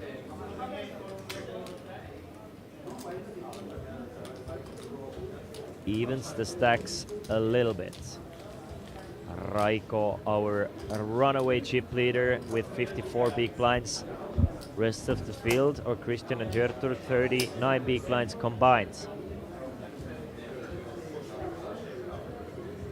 A total of 90 something, 93 big blinds in this tournament. Blinds will go up one more time in about 5 minutes.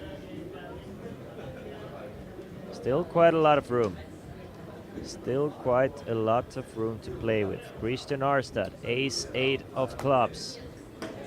We've seen some sick things happen at this final table, and where else than the Nations Cup final? The drama has been immaculate. It's a race to 3,000 from Christian Arstad.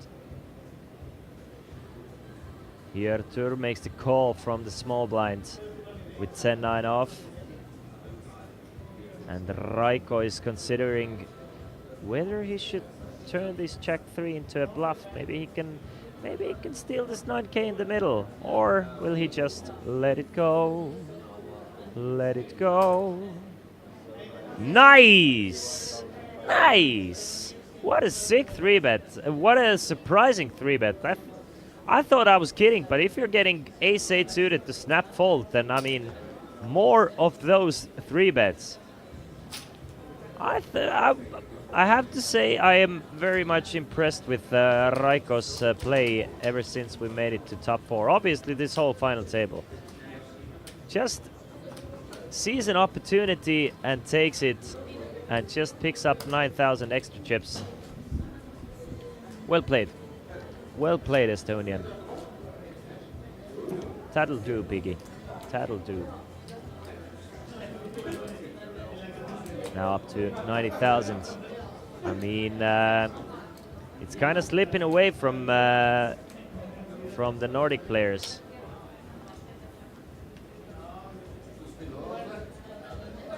Raiko is getting ever closer to about 100,000 in chips. Obviously, should he double up one player one time at least, it's gonna be a lot more even. Especially Christian and Raiko. Should Christian double up through Raiko, he's actually gonna take the chip lead. So even though it seems like a huge gap between first and second place, which it is, it's still one double up away. 86 for Raiko, a 29 for Christian, and 23 for Hjörtur.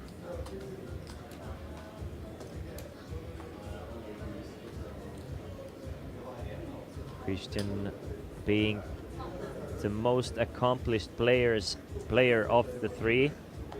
2 times Norwegian National Championship runner-up. Professional poker player since 2020. You can catch him streaming on Coolbet, on twitch.tv as well. But it's Raiko raising it up to 3.5k from the button. Gets another fold from an ace from Christian. Christian, if you continue folding your aces to Raiko, you're not gonna catch him. But at the same time, you kinda gotta understand it. Obviously, I mean, ace-6 off. It's a tough hand to play from the small blind, especially with this kind of chip stack. Obviously, you can 3-bet bluff sometimes, but you're getting kind of committing 6 big blinds or 7 big blinds off your 19 big blind stack. So it feels kind of awful to fold against the shove, but at the same time, you really don't want to 3-bet call off with ace-6. So are you going to go all in 20 big blinds or 19 big blinds? A little bit too much to go all in. So are you going to call and play out of position? Ace-6 doesn't play that strong out of position. So I understand the folds, but at the same time, you can't continue doing that too often. Arstad with king 3 of diamonds.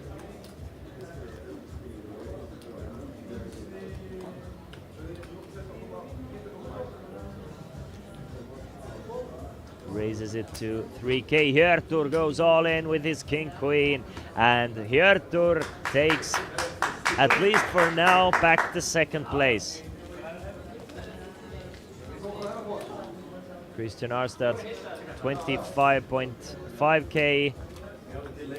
Hjörtur Davidsson with 26.5k. And then there's Raiko Guk with about 90,000. Three-way. The blinds will go up after this hand, up to 1,000, 2,000, 2,000 big blind ante. Hjörtur, another king-queen. I mean, they all in worked last time, but at the same time, there's no raise in front of you. So he will raise it up to 3k. Raiko with 4-5 of clubs. The stacks aren't the best for this type of hand, but at the same time, everything's been working for Raiko. He might even, I don't know, go after it. Just ship it in, knowing he at least has alive cards. But nah, I think a good fold from Raiko here. Christian with 10 deuce. Lets it go, and Hjörtur has worked his way back up to 30k. Christian Arstad now back down to approximately 20k. Or about 10 or 11 big blinds, I'm guessing. Yeah, 22k, 11 big blinds, 11.4 big blinds for Christian. Hjörtur with 15.4 big blinds, and Raiko with 43.225 big blinds.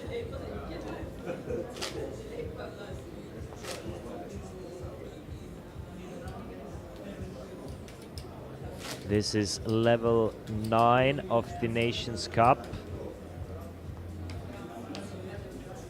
I thought in the beginning of this tournament, I thought that we're gonna finish this one at level 11. We still have about 40 minutes until this time. Obviously, I might not be correct, but that was my estimation, that level 11 we will crown a winner.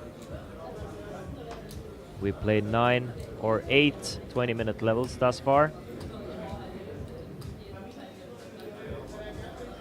Raiko makes it 4,000 with Jackson 5. Christian, I think Ace-8 is good enough to go all in with, especially you being the short stack.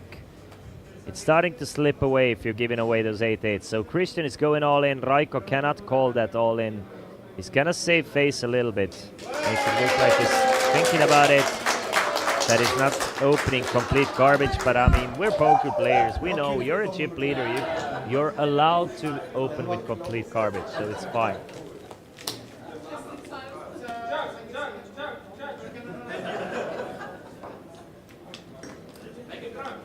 Christian's fan base rooting him on here. Main Coolbet Open main event Day 1A is also finished. Day 1A gathered 189 players with 68 players remaining. So we lost approximately 2/3 of the field. There's still time to come and join 2 tournaments today here in Coolbet Open Tallinn if you're watching and thinking about playing. At 9 p.m. local time, so in about an hour, there will be the Coolbet Open Deep Stack Championship Day 1, 330 euro tournament with 30k starting stack and 20-minute levels.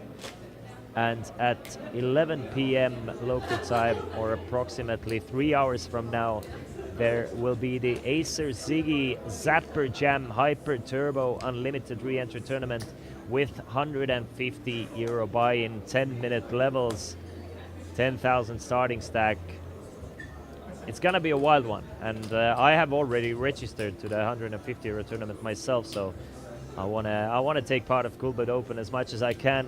Obviously, being able to commentate this tournament, these fantastic tournaments today and upcoming days is being a big part of it. But I mean, I'm a player first.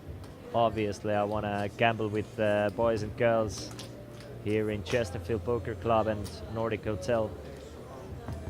Hjörtur raises it up to 4,000.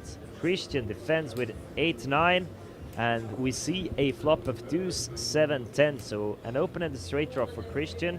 Hjörtur still ahead with queen high. But will Christian check raise all in here? There's a lot of money in the middle. There's 15.5k, and you kind of have a perfect hand to reshove with and the perfect stack to do it as well. So here Christian goes all in, and we can see that Hjörtur cannot call it with queen jack high. It's ahead, but there's not many hands that queen jack high is ahead of that go all in on this flop. And you can see Hjörtur's, Christian's fan base rooting them on the rail. And Christian now comfortably in second place with 40,000 in chips. Luck has been on his side, but he's also been playing well. But at the moment, it's been Raiko with seemingly complete control of the tournament. At least it has seemed effortless for Raiko. Has stayed away from trouble, has made a few moves, but just kind of keeps the pressure on and slowly but surely applying it. And again, comes in with a raise to 4,000. Gets Christian to fold an ace for a third time now. What a powerful move. What a powerful move a raise is, obviously. But how powerful the position is important as well. I can guarantee you that Christian is only folding the ace from the small blind. He's playing it from the button, he's playing it from the big blind, but from the small blind it's just too difficult. So you definitely want to continue raising the buttons, knowing that you can get a lot of better hands to fold. Christian now from the button with a strong pocket sixes. Now some players with 20 big blinds or less, they really like to shove these hands. Just really stay away from trouble, knowing that mathematically you're always gonna win chips doing it. He raises it up to 4,000. Hjörtur goes all in with Jack 10. Christian snap calls it, and this time it's Hjörtur going all in. These guys have gone all in between each other 3 times now. It's always been Christian coming up on top and just completely dominating Hjörtur in these all-in situations, but this time Hjörtur needs a Jack 10, 9 or an 8 to stay away and stay alive, and there it is. 10 of hearts on a turn and a king of diamonds on a river, and this time Hjörtur doubles up through Christian, and it's the shorter stacks going to battle, and Raiko just watching from the sidelines and letting these guys battle it up and just adding to his stack 1 blind at a time, staying away from big pots unless he has the goods. This has been the script this far, but obviously at some point Raiko is gonna have to go all in against either Hjörtur or Christian.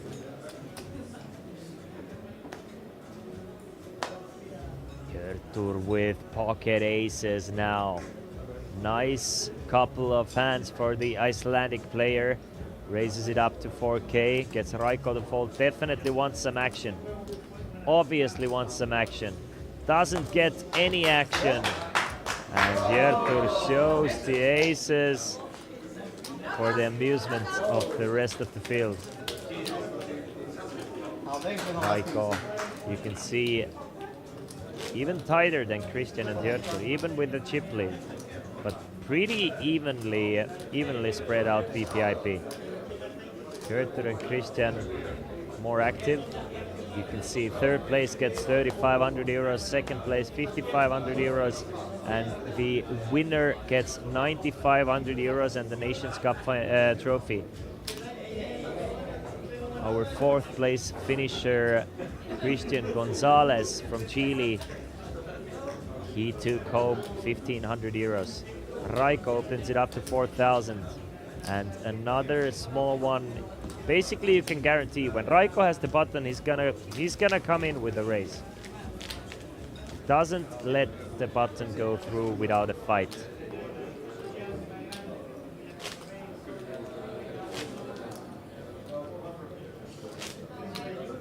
Still in level 9 here.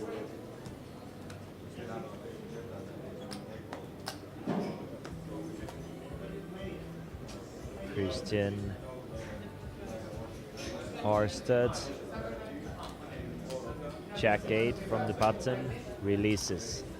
Hjörtur releases. Nobody wants to mess with Raiko at the moment. Hjörtur could have definitely completed, but wants to stay away. It's a 2k money jump between second and third. So you kinda wanna stay away from the chip leader. What a big spot for all these guys. I mean, 9,500 euros, a lot of money. But to be able to call yourself a Nations Cup winner, it's priceless. Hjörtur, ace-jack of hearts. Last time, Christian found ace-10 in this spot and doubled, no, it split with between his ace-jack. This time Christian finds pocket 7s, and I'm guessing it's gonna go all in and called. I'm guessing Christian is gonna go all in for 22 and Hjörtur is gonna snap call it.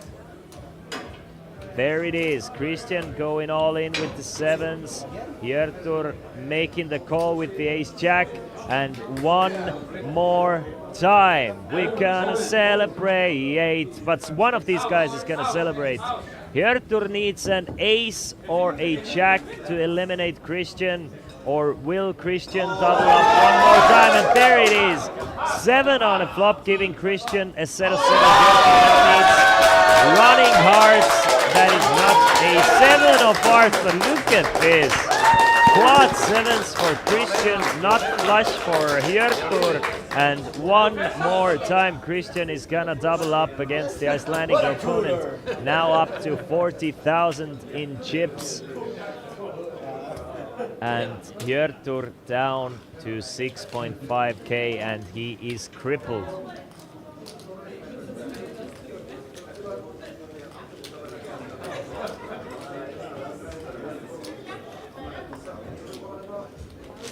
Raiko, our chip leader, staying away from big pots. Christian and Hjörtur have gone all in 4 times.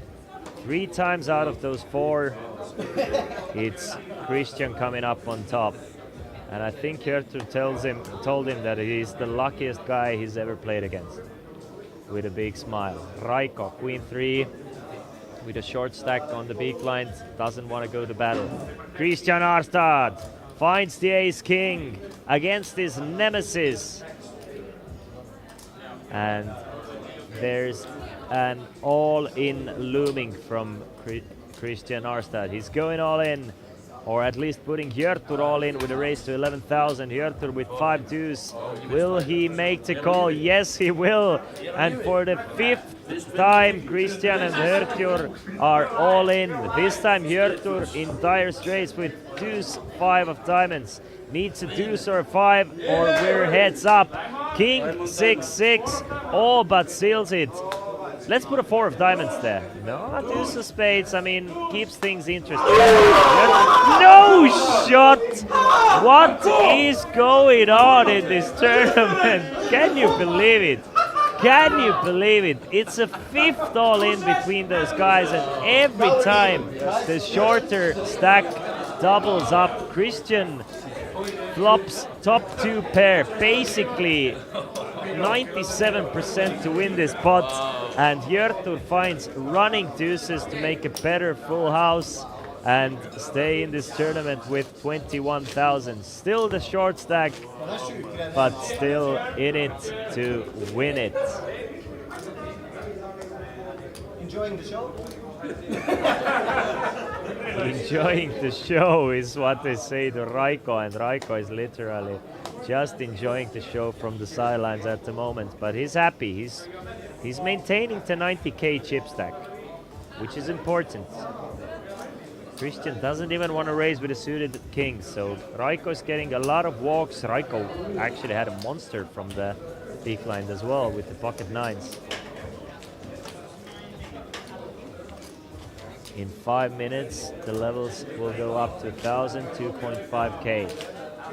2k money jump between third and second place, and then another 4k money jump between first and second. It's been all Hjörtud and Christian battling against each other. Hjörtud all in for 20,000 and a king queen. Raiko 10-8 of diamonds, definitely a playable hand, but not against an all in. Christian will fold as well, and Hjörtud now back up to 25,000. Basically even with Christian here. Just one big blind separating those two. What a battle we have witnessed between those three gentlemen. Mostly Christian and Hjörtud, but still. Raiko didn't just end up finding those 90,000 chips. He has fought very well for this 90k chips. And Raiko, you can see, he's playing the buttons aggressively. Even with 5-3 off, he's going after it. Raises it up to 4,000, but this time Christian finds a monster hand. Finds ace-jack of clubs, which is definitely a nice hand to go all in with. And I think that's exactly what we're gonna see. We're gonna see an all-in from Christian. We know that Raiko cannot call the all-in, but Hjörtud, nah, even Hjörtur won't call. Queen 4 is not good enough. So after this hand, Christian will be up to 35k in chips and Raiko back down to 80. There it is. But I like the fact that Raiko is opening almost all of his buttons with the chip lead.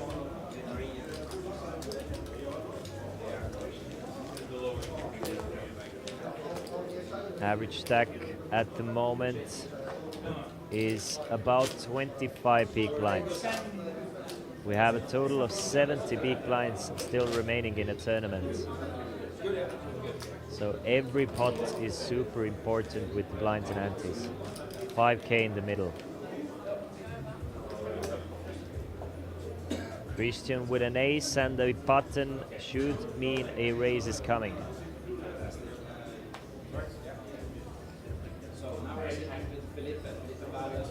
No, doesn't even want to raise an ace against the chip leader. Raiko gets another walk. I mean, it's just a simple life for Raiko at the moment. Doesn't really have to battle for to maintain the chip stacks. I mean, he's getting so many walks that he's basically free rolling, going after other guys' lines. Life is really, really good for Raiko, but obviously he hasn't managed to add to his stack either. Hjörtur with 8-6 will fold from the button. Raiko 6-3. Will he give Christian a walk or will he go after the blinds? Yes, Raiko just continues to apply pressure. Tuck, tuck, tuck, tuck, tuck to P. Raises it up to 4.5k. Christian finds a strong hand though. King 9 is definitely good enough to at least call here.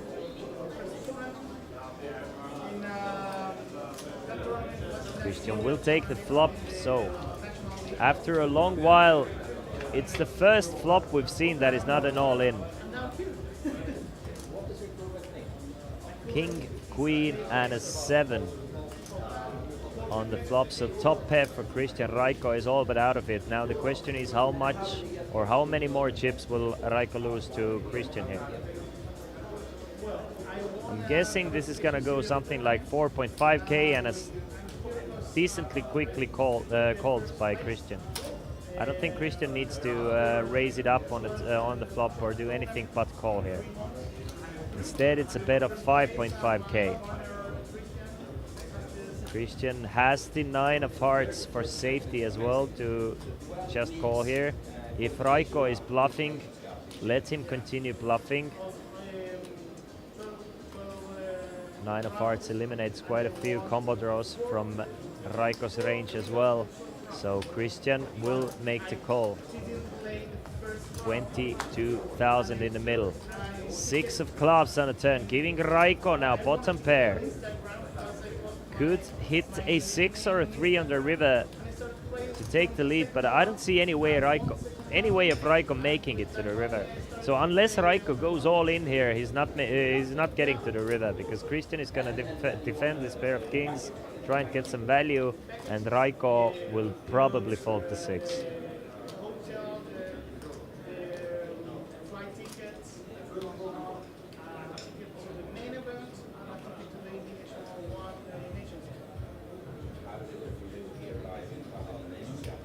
Christian trying to figure out, should he bet it all? Should he bet small?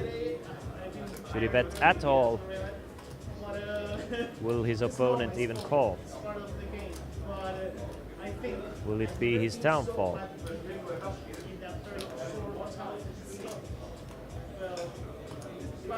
$5,500 in the middle for Christian. What an annoying little bet for Raiko. I mean, he finally hit the pair. Now it's such a small bet that you really don't want to just fold. So he's gonna make the call, but it might be an expensive one for Raiko here. It already is. I mean, it's 33k in the middle. Christian now gets trips on the river.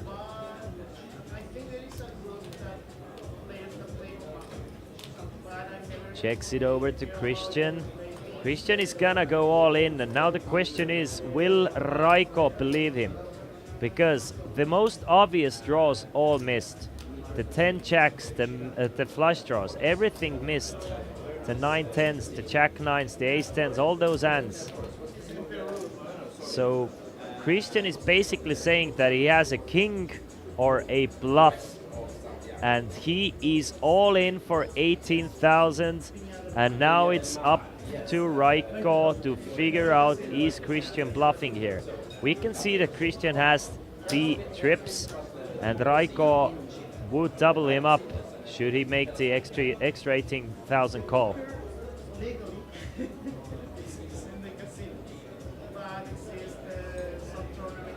What a tough spot for Raiko, and that's the beauty of 5.5k bet from Christian on the turn. Just kept him in, and now on the river, Raiko kind of feels committed. There's already 51,000 in the middle. Christian has a chance to take the chip lead should Raiko call. And Raiko makes the call, and Christian Arstad is our new chip leader with 69,000 chips. After getting lucky a lot of times against the Icelandic Hjörtur Davidsson, finally outplays the Estonian Raiko Kukk and has taken the chip lead with 50% of the total chips in play. Now in great shape with 70,000, and I really want to see how Christian Arstad plays the chip lead. The tables have completely turned. Raiko now all of a sudden could be at risk of finishing third should he clash with Christian here. So what looked like a very safe cruising is not looking like that anymore.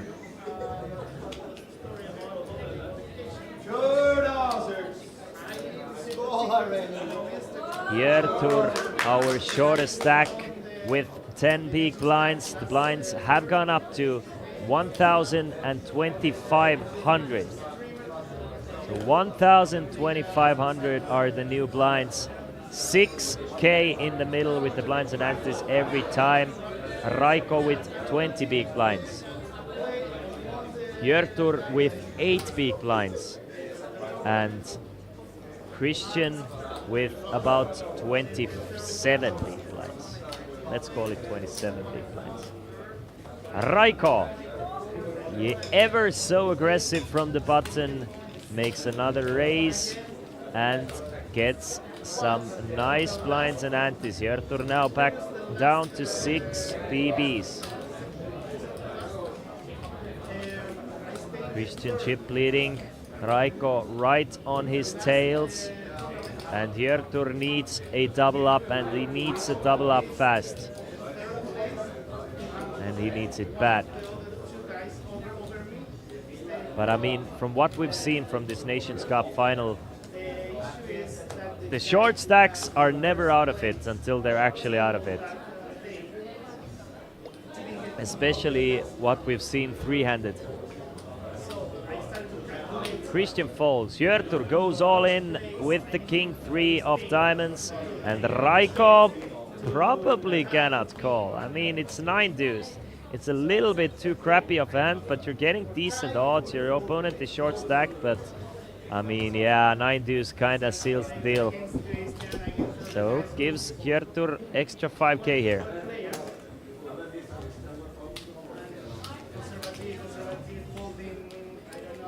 Hjörtur needs every one of those blinds and antes, if possible.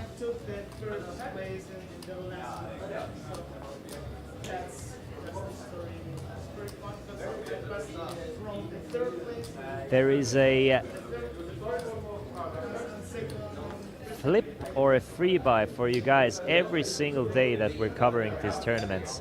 So definitely press those follow buttons and subscribe buttons so you can get all the information about free tournaments or cheap tournaments with extra added value. And obviously all the action from Tallinn, Estonia, Chesterfield Poker Club, from the Coolbet Open Festival. Even today there is still time to play 2 more tournaments. At 9 p.m. there will be the €330 to Coolbet Open Deep Stake Championship Day 1, sorry. And at 11 p.m. the tournament that even I am going to play, Acer Ziggy's Sapper Jam Hyper Turbo Unlimited Re-Entry €150 tournament. 10-minute levels, guys. 10-minute levels. It's gonna be a nice crapshoot, isn't it? Hjörtur, 8 big blinds. But one double up away of basically evening the chips stacks up completely. Raiko finds pocket 9s. What a nice hand to find from the button. He's been so active from the button. And when he actually gets a monster from there, it's definitely less believable. Christian finds the ace-10, a monster hand 3 ways. Raiko has raised it up to 5,000. Christian is going all in for 69,000, and Raiko is probably going to have to call this. I mean, it's pocket 9s, 3-handed. Obviously, you don't want to finish 3rd, but it's pocket 9s, 300 against the... I mean, you can basically even say that Christian is never doing it with aces, kings, or queens. Maybe not even jacks. He's probably 3-betting a hand as strong as aces, kings, or queens.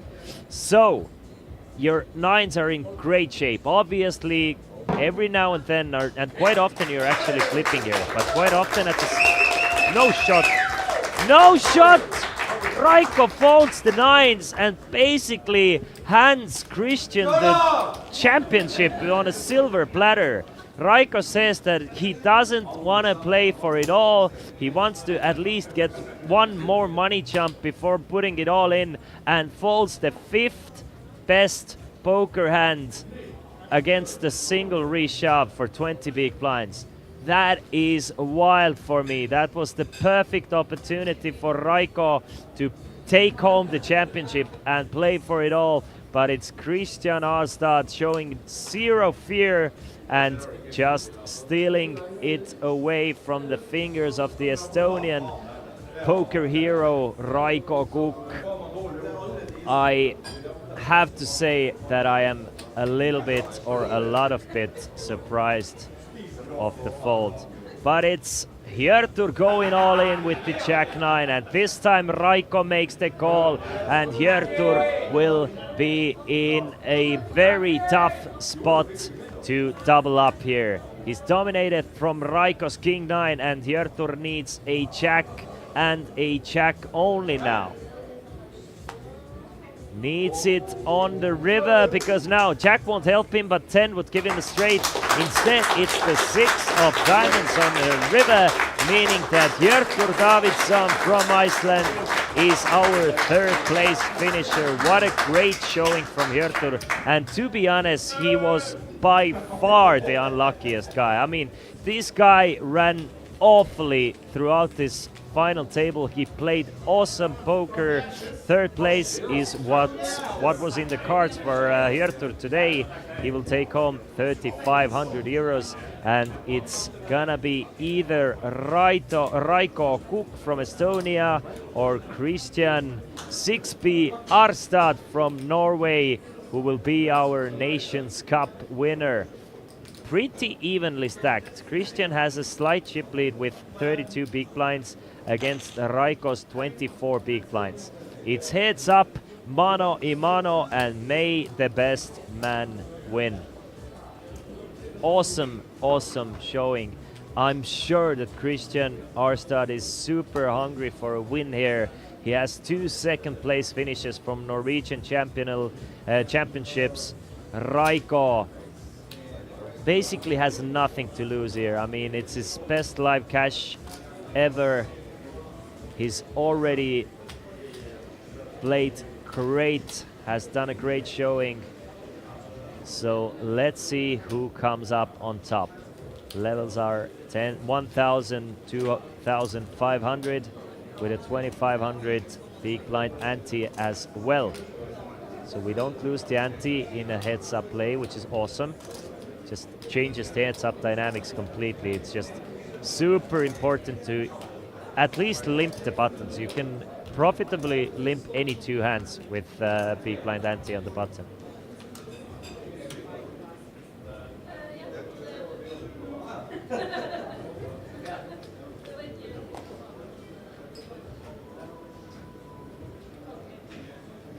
Queen 9.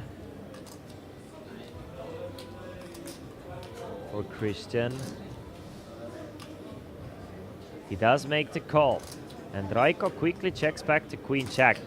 So a little bit surprising that Christian doesn't open with a raise and Raiko doesn't want to isolate with the Queen Jack, but we see a flop of King, Jack and a 5. So a pair of jacks for Raiko here, a gut shot straight draw for Christian.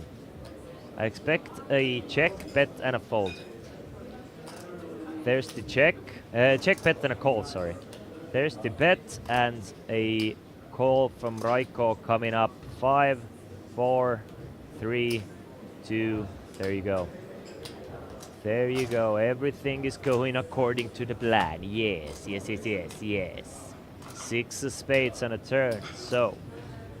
Will we see a check or will we see a check and another bet here? If I'm Christian and I'm betting large. Gut shot straight draw is a great hand to bluff large with. You would assume that hands like King Jack will be isolated from Raiko. Ace of hearts on the river. Definitely a better guard for Christian because he's limping way more aces than Raiko is checking back pre-flop. But it goes check, check, and Raiko takes the chip lead from Christian. Now, slightly, but still. 71,000 for Raiko, 69,000 for Christian. Very evenly matched heads up at the moment. They're playing for the title and extra 4,000 euros. Both players have guaranteed at least 5,500 euros already, but the winner gets 9,500. And there's the trophy, guys. There's the Nations Cup trophy. And I know, I can tell for sure both players want it a lot, but still, I think that Christian Arstad is sick of getting second places in very important tournaments. He's just so hungry for it. But Raiko is a great opponent and he is not gonna give anything away for cheap or for free. Raises the button with the Queen 3 to 5.5k, gets a call from Christian. 13.5k in the middle.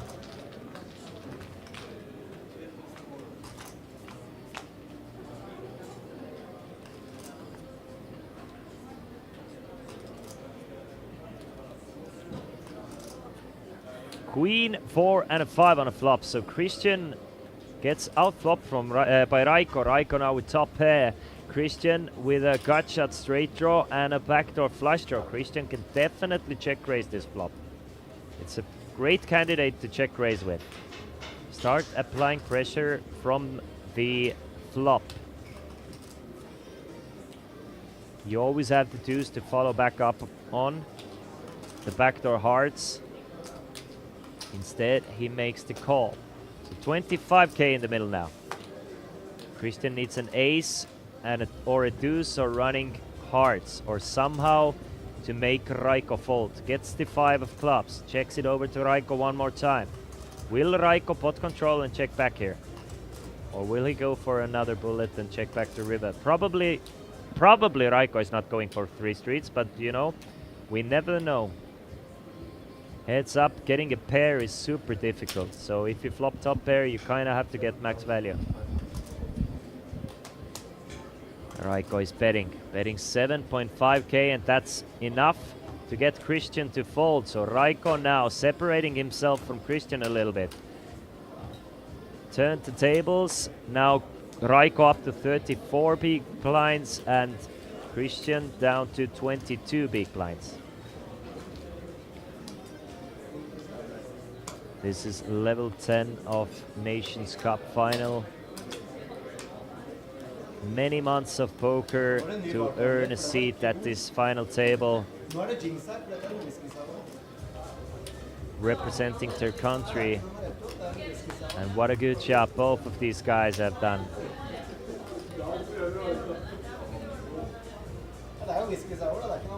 But Raiko has taken the first few battles of the heads-up match. Christian now with Jack 9. Last time Christian just calls with a hand like this. Will he continue to play the limp strategy from the button? It seems so, yeah.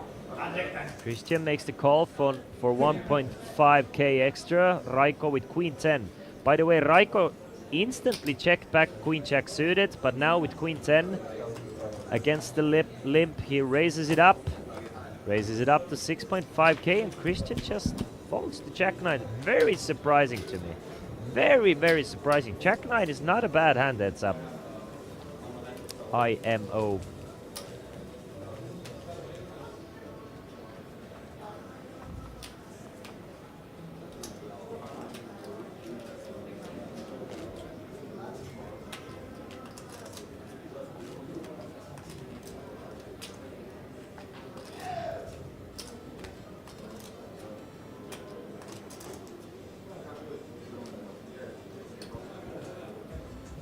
Raiko up to 35 big blinds now. Slowly but surely, he's chipping away from Christian's stack. Now with pocket sixes, a very strong hand heads up.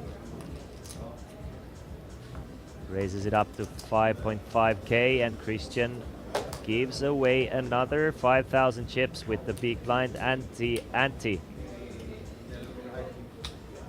Now with less than 50,000, meaning that Raiko has over 90. Almost a 2-to-1 chip lead now.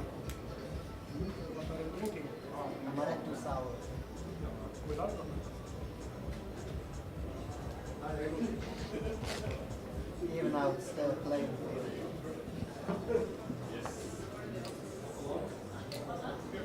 Coolbet Open winner, Coolbet Poker Nationals Cup final. I mean, that's a cool trophy in my opinion. Definitely a unique one.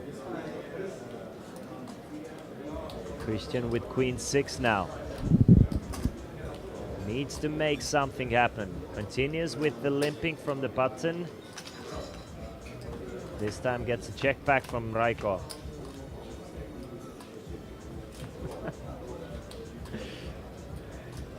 Flop is deuce, 4 and a 7 with 2 diamonds. Raiko still ahead with his pair of deuces now and a king kicker. Christian with a few backdoors here. 5, 3, 8, diamond, queen, 6. All of them would give him extra outs, but instead gets the 7 of hearts. And Raiko must feel strong with his pair of deuces now. Or 2 pairs, 7s and deuces. Leads out for 2.5k, and Christian slowly but surely gives away another one. Raiko now with 2-1 chip lead. And the blinds will go up to 1.53k. Now we're up to level 11. That's when I personally thought that this tournament will finish.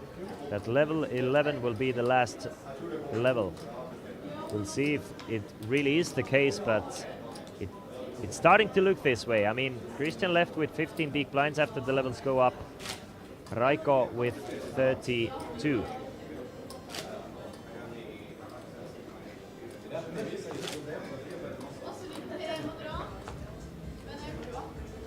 What a sick and exciting day it has already been.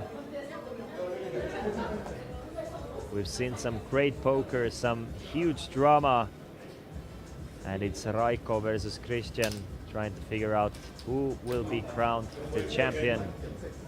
Basically the king of poker for the next year.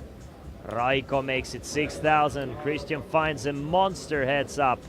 Ace Jack is just a massive hand. We have to assume that an all-in is coming. There you go.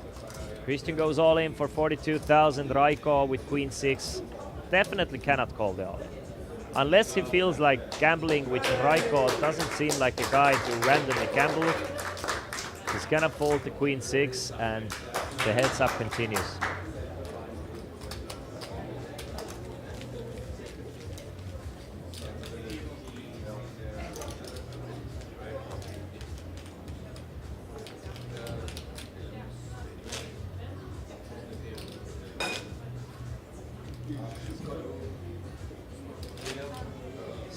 One big pot.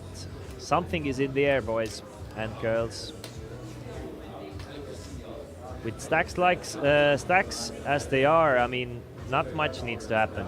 You need like a decent hand to open from the button with, and a decent hand to just 3-bet shove, and it's all going in. Christian limps from the button. Raiko checks it back with 6-2s. Christian kinda sets the trap with King 9, but I mean that's his strategy, to limp the buttons as much as possible. But Raiko gets a chance to outflop him every single time with that strategy, and does it one more time. Now pair of deuces and a 6-high flush draw for Raiko. Christian with King 9 bets out 3k. Raiko snap calls. Raiko is all smiles. Way ahead in this spot, but obviously you can't feel super strong with bottom pair and a weak flush draw. 4 of clubs on a turn. Raiko checks it over to Christian one more time. 15k in the middle. Will Christian try and steal it away on a turn? No. Checks back to turn. Jack of clubs on the river. So unless Raiko folds, Raiko is gonna win this 15k pot. Check from Raiko.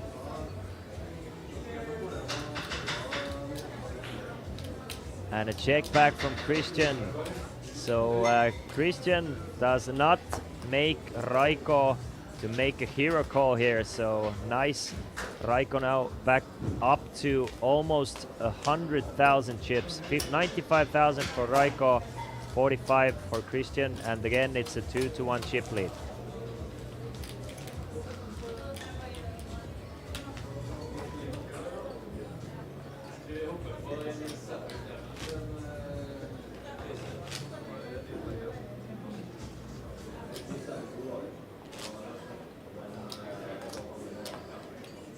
You can see both players have guaranteed themselves 5,500 euros. First place gets a bigger trophy and 9,500 euros. Even the second place gets a trophy though.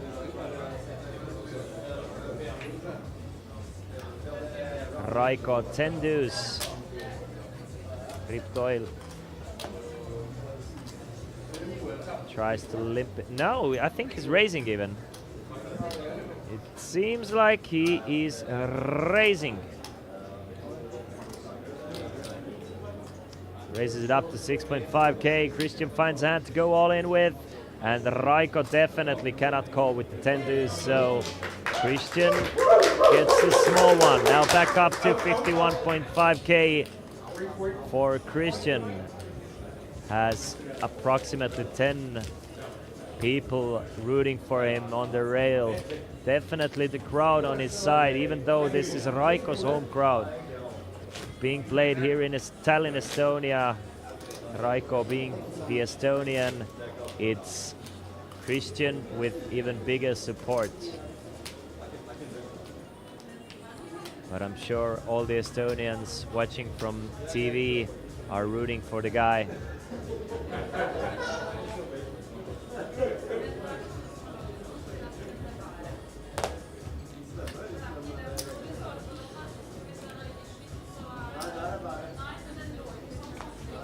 Walk for Raiko.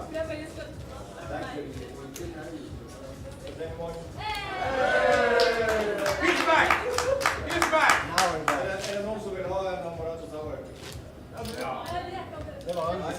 Lines 1500, 3000.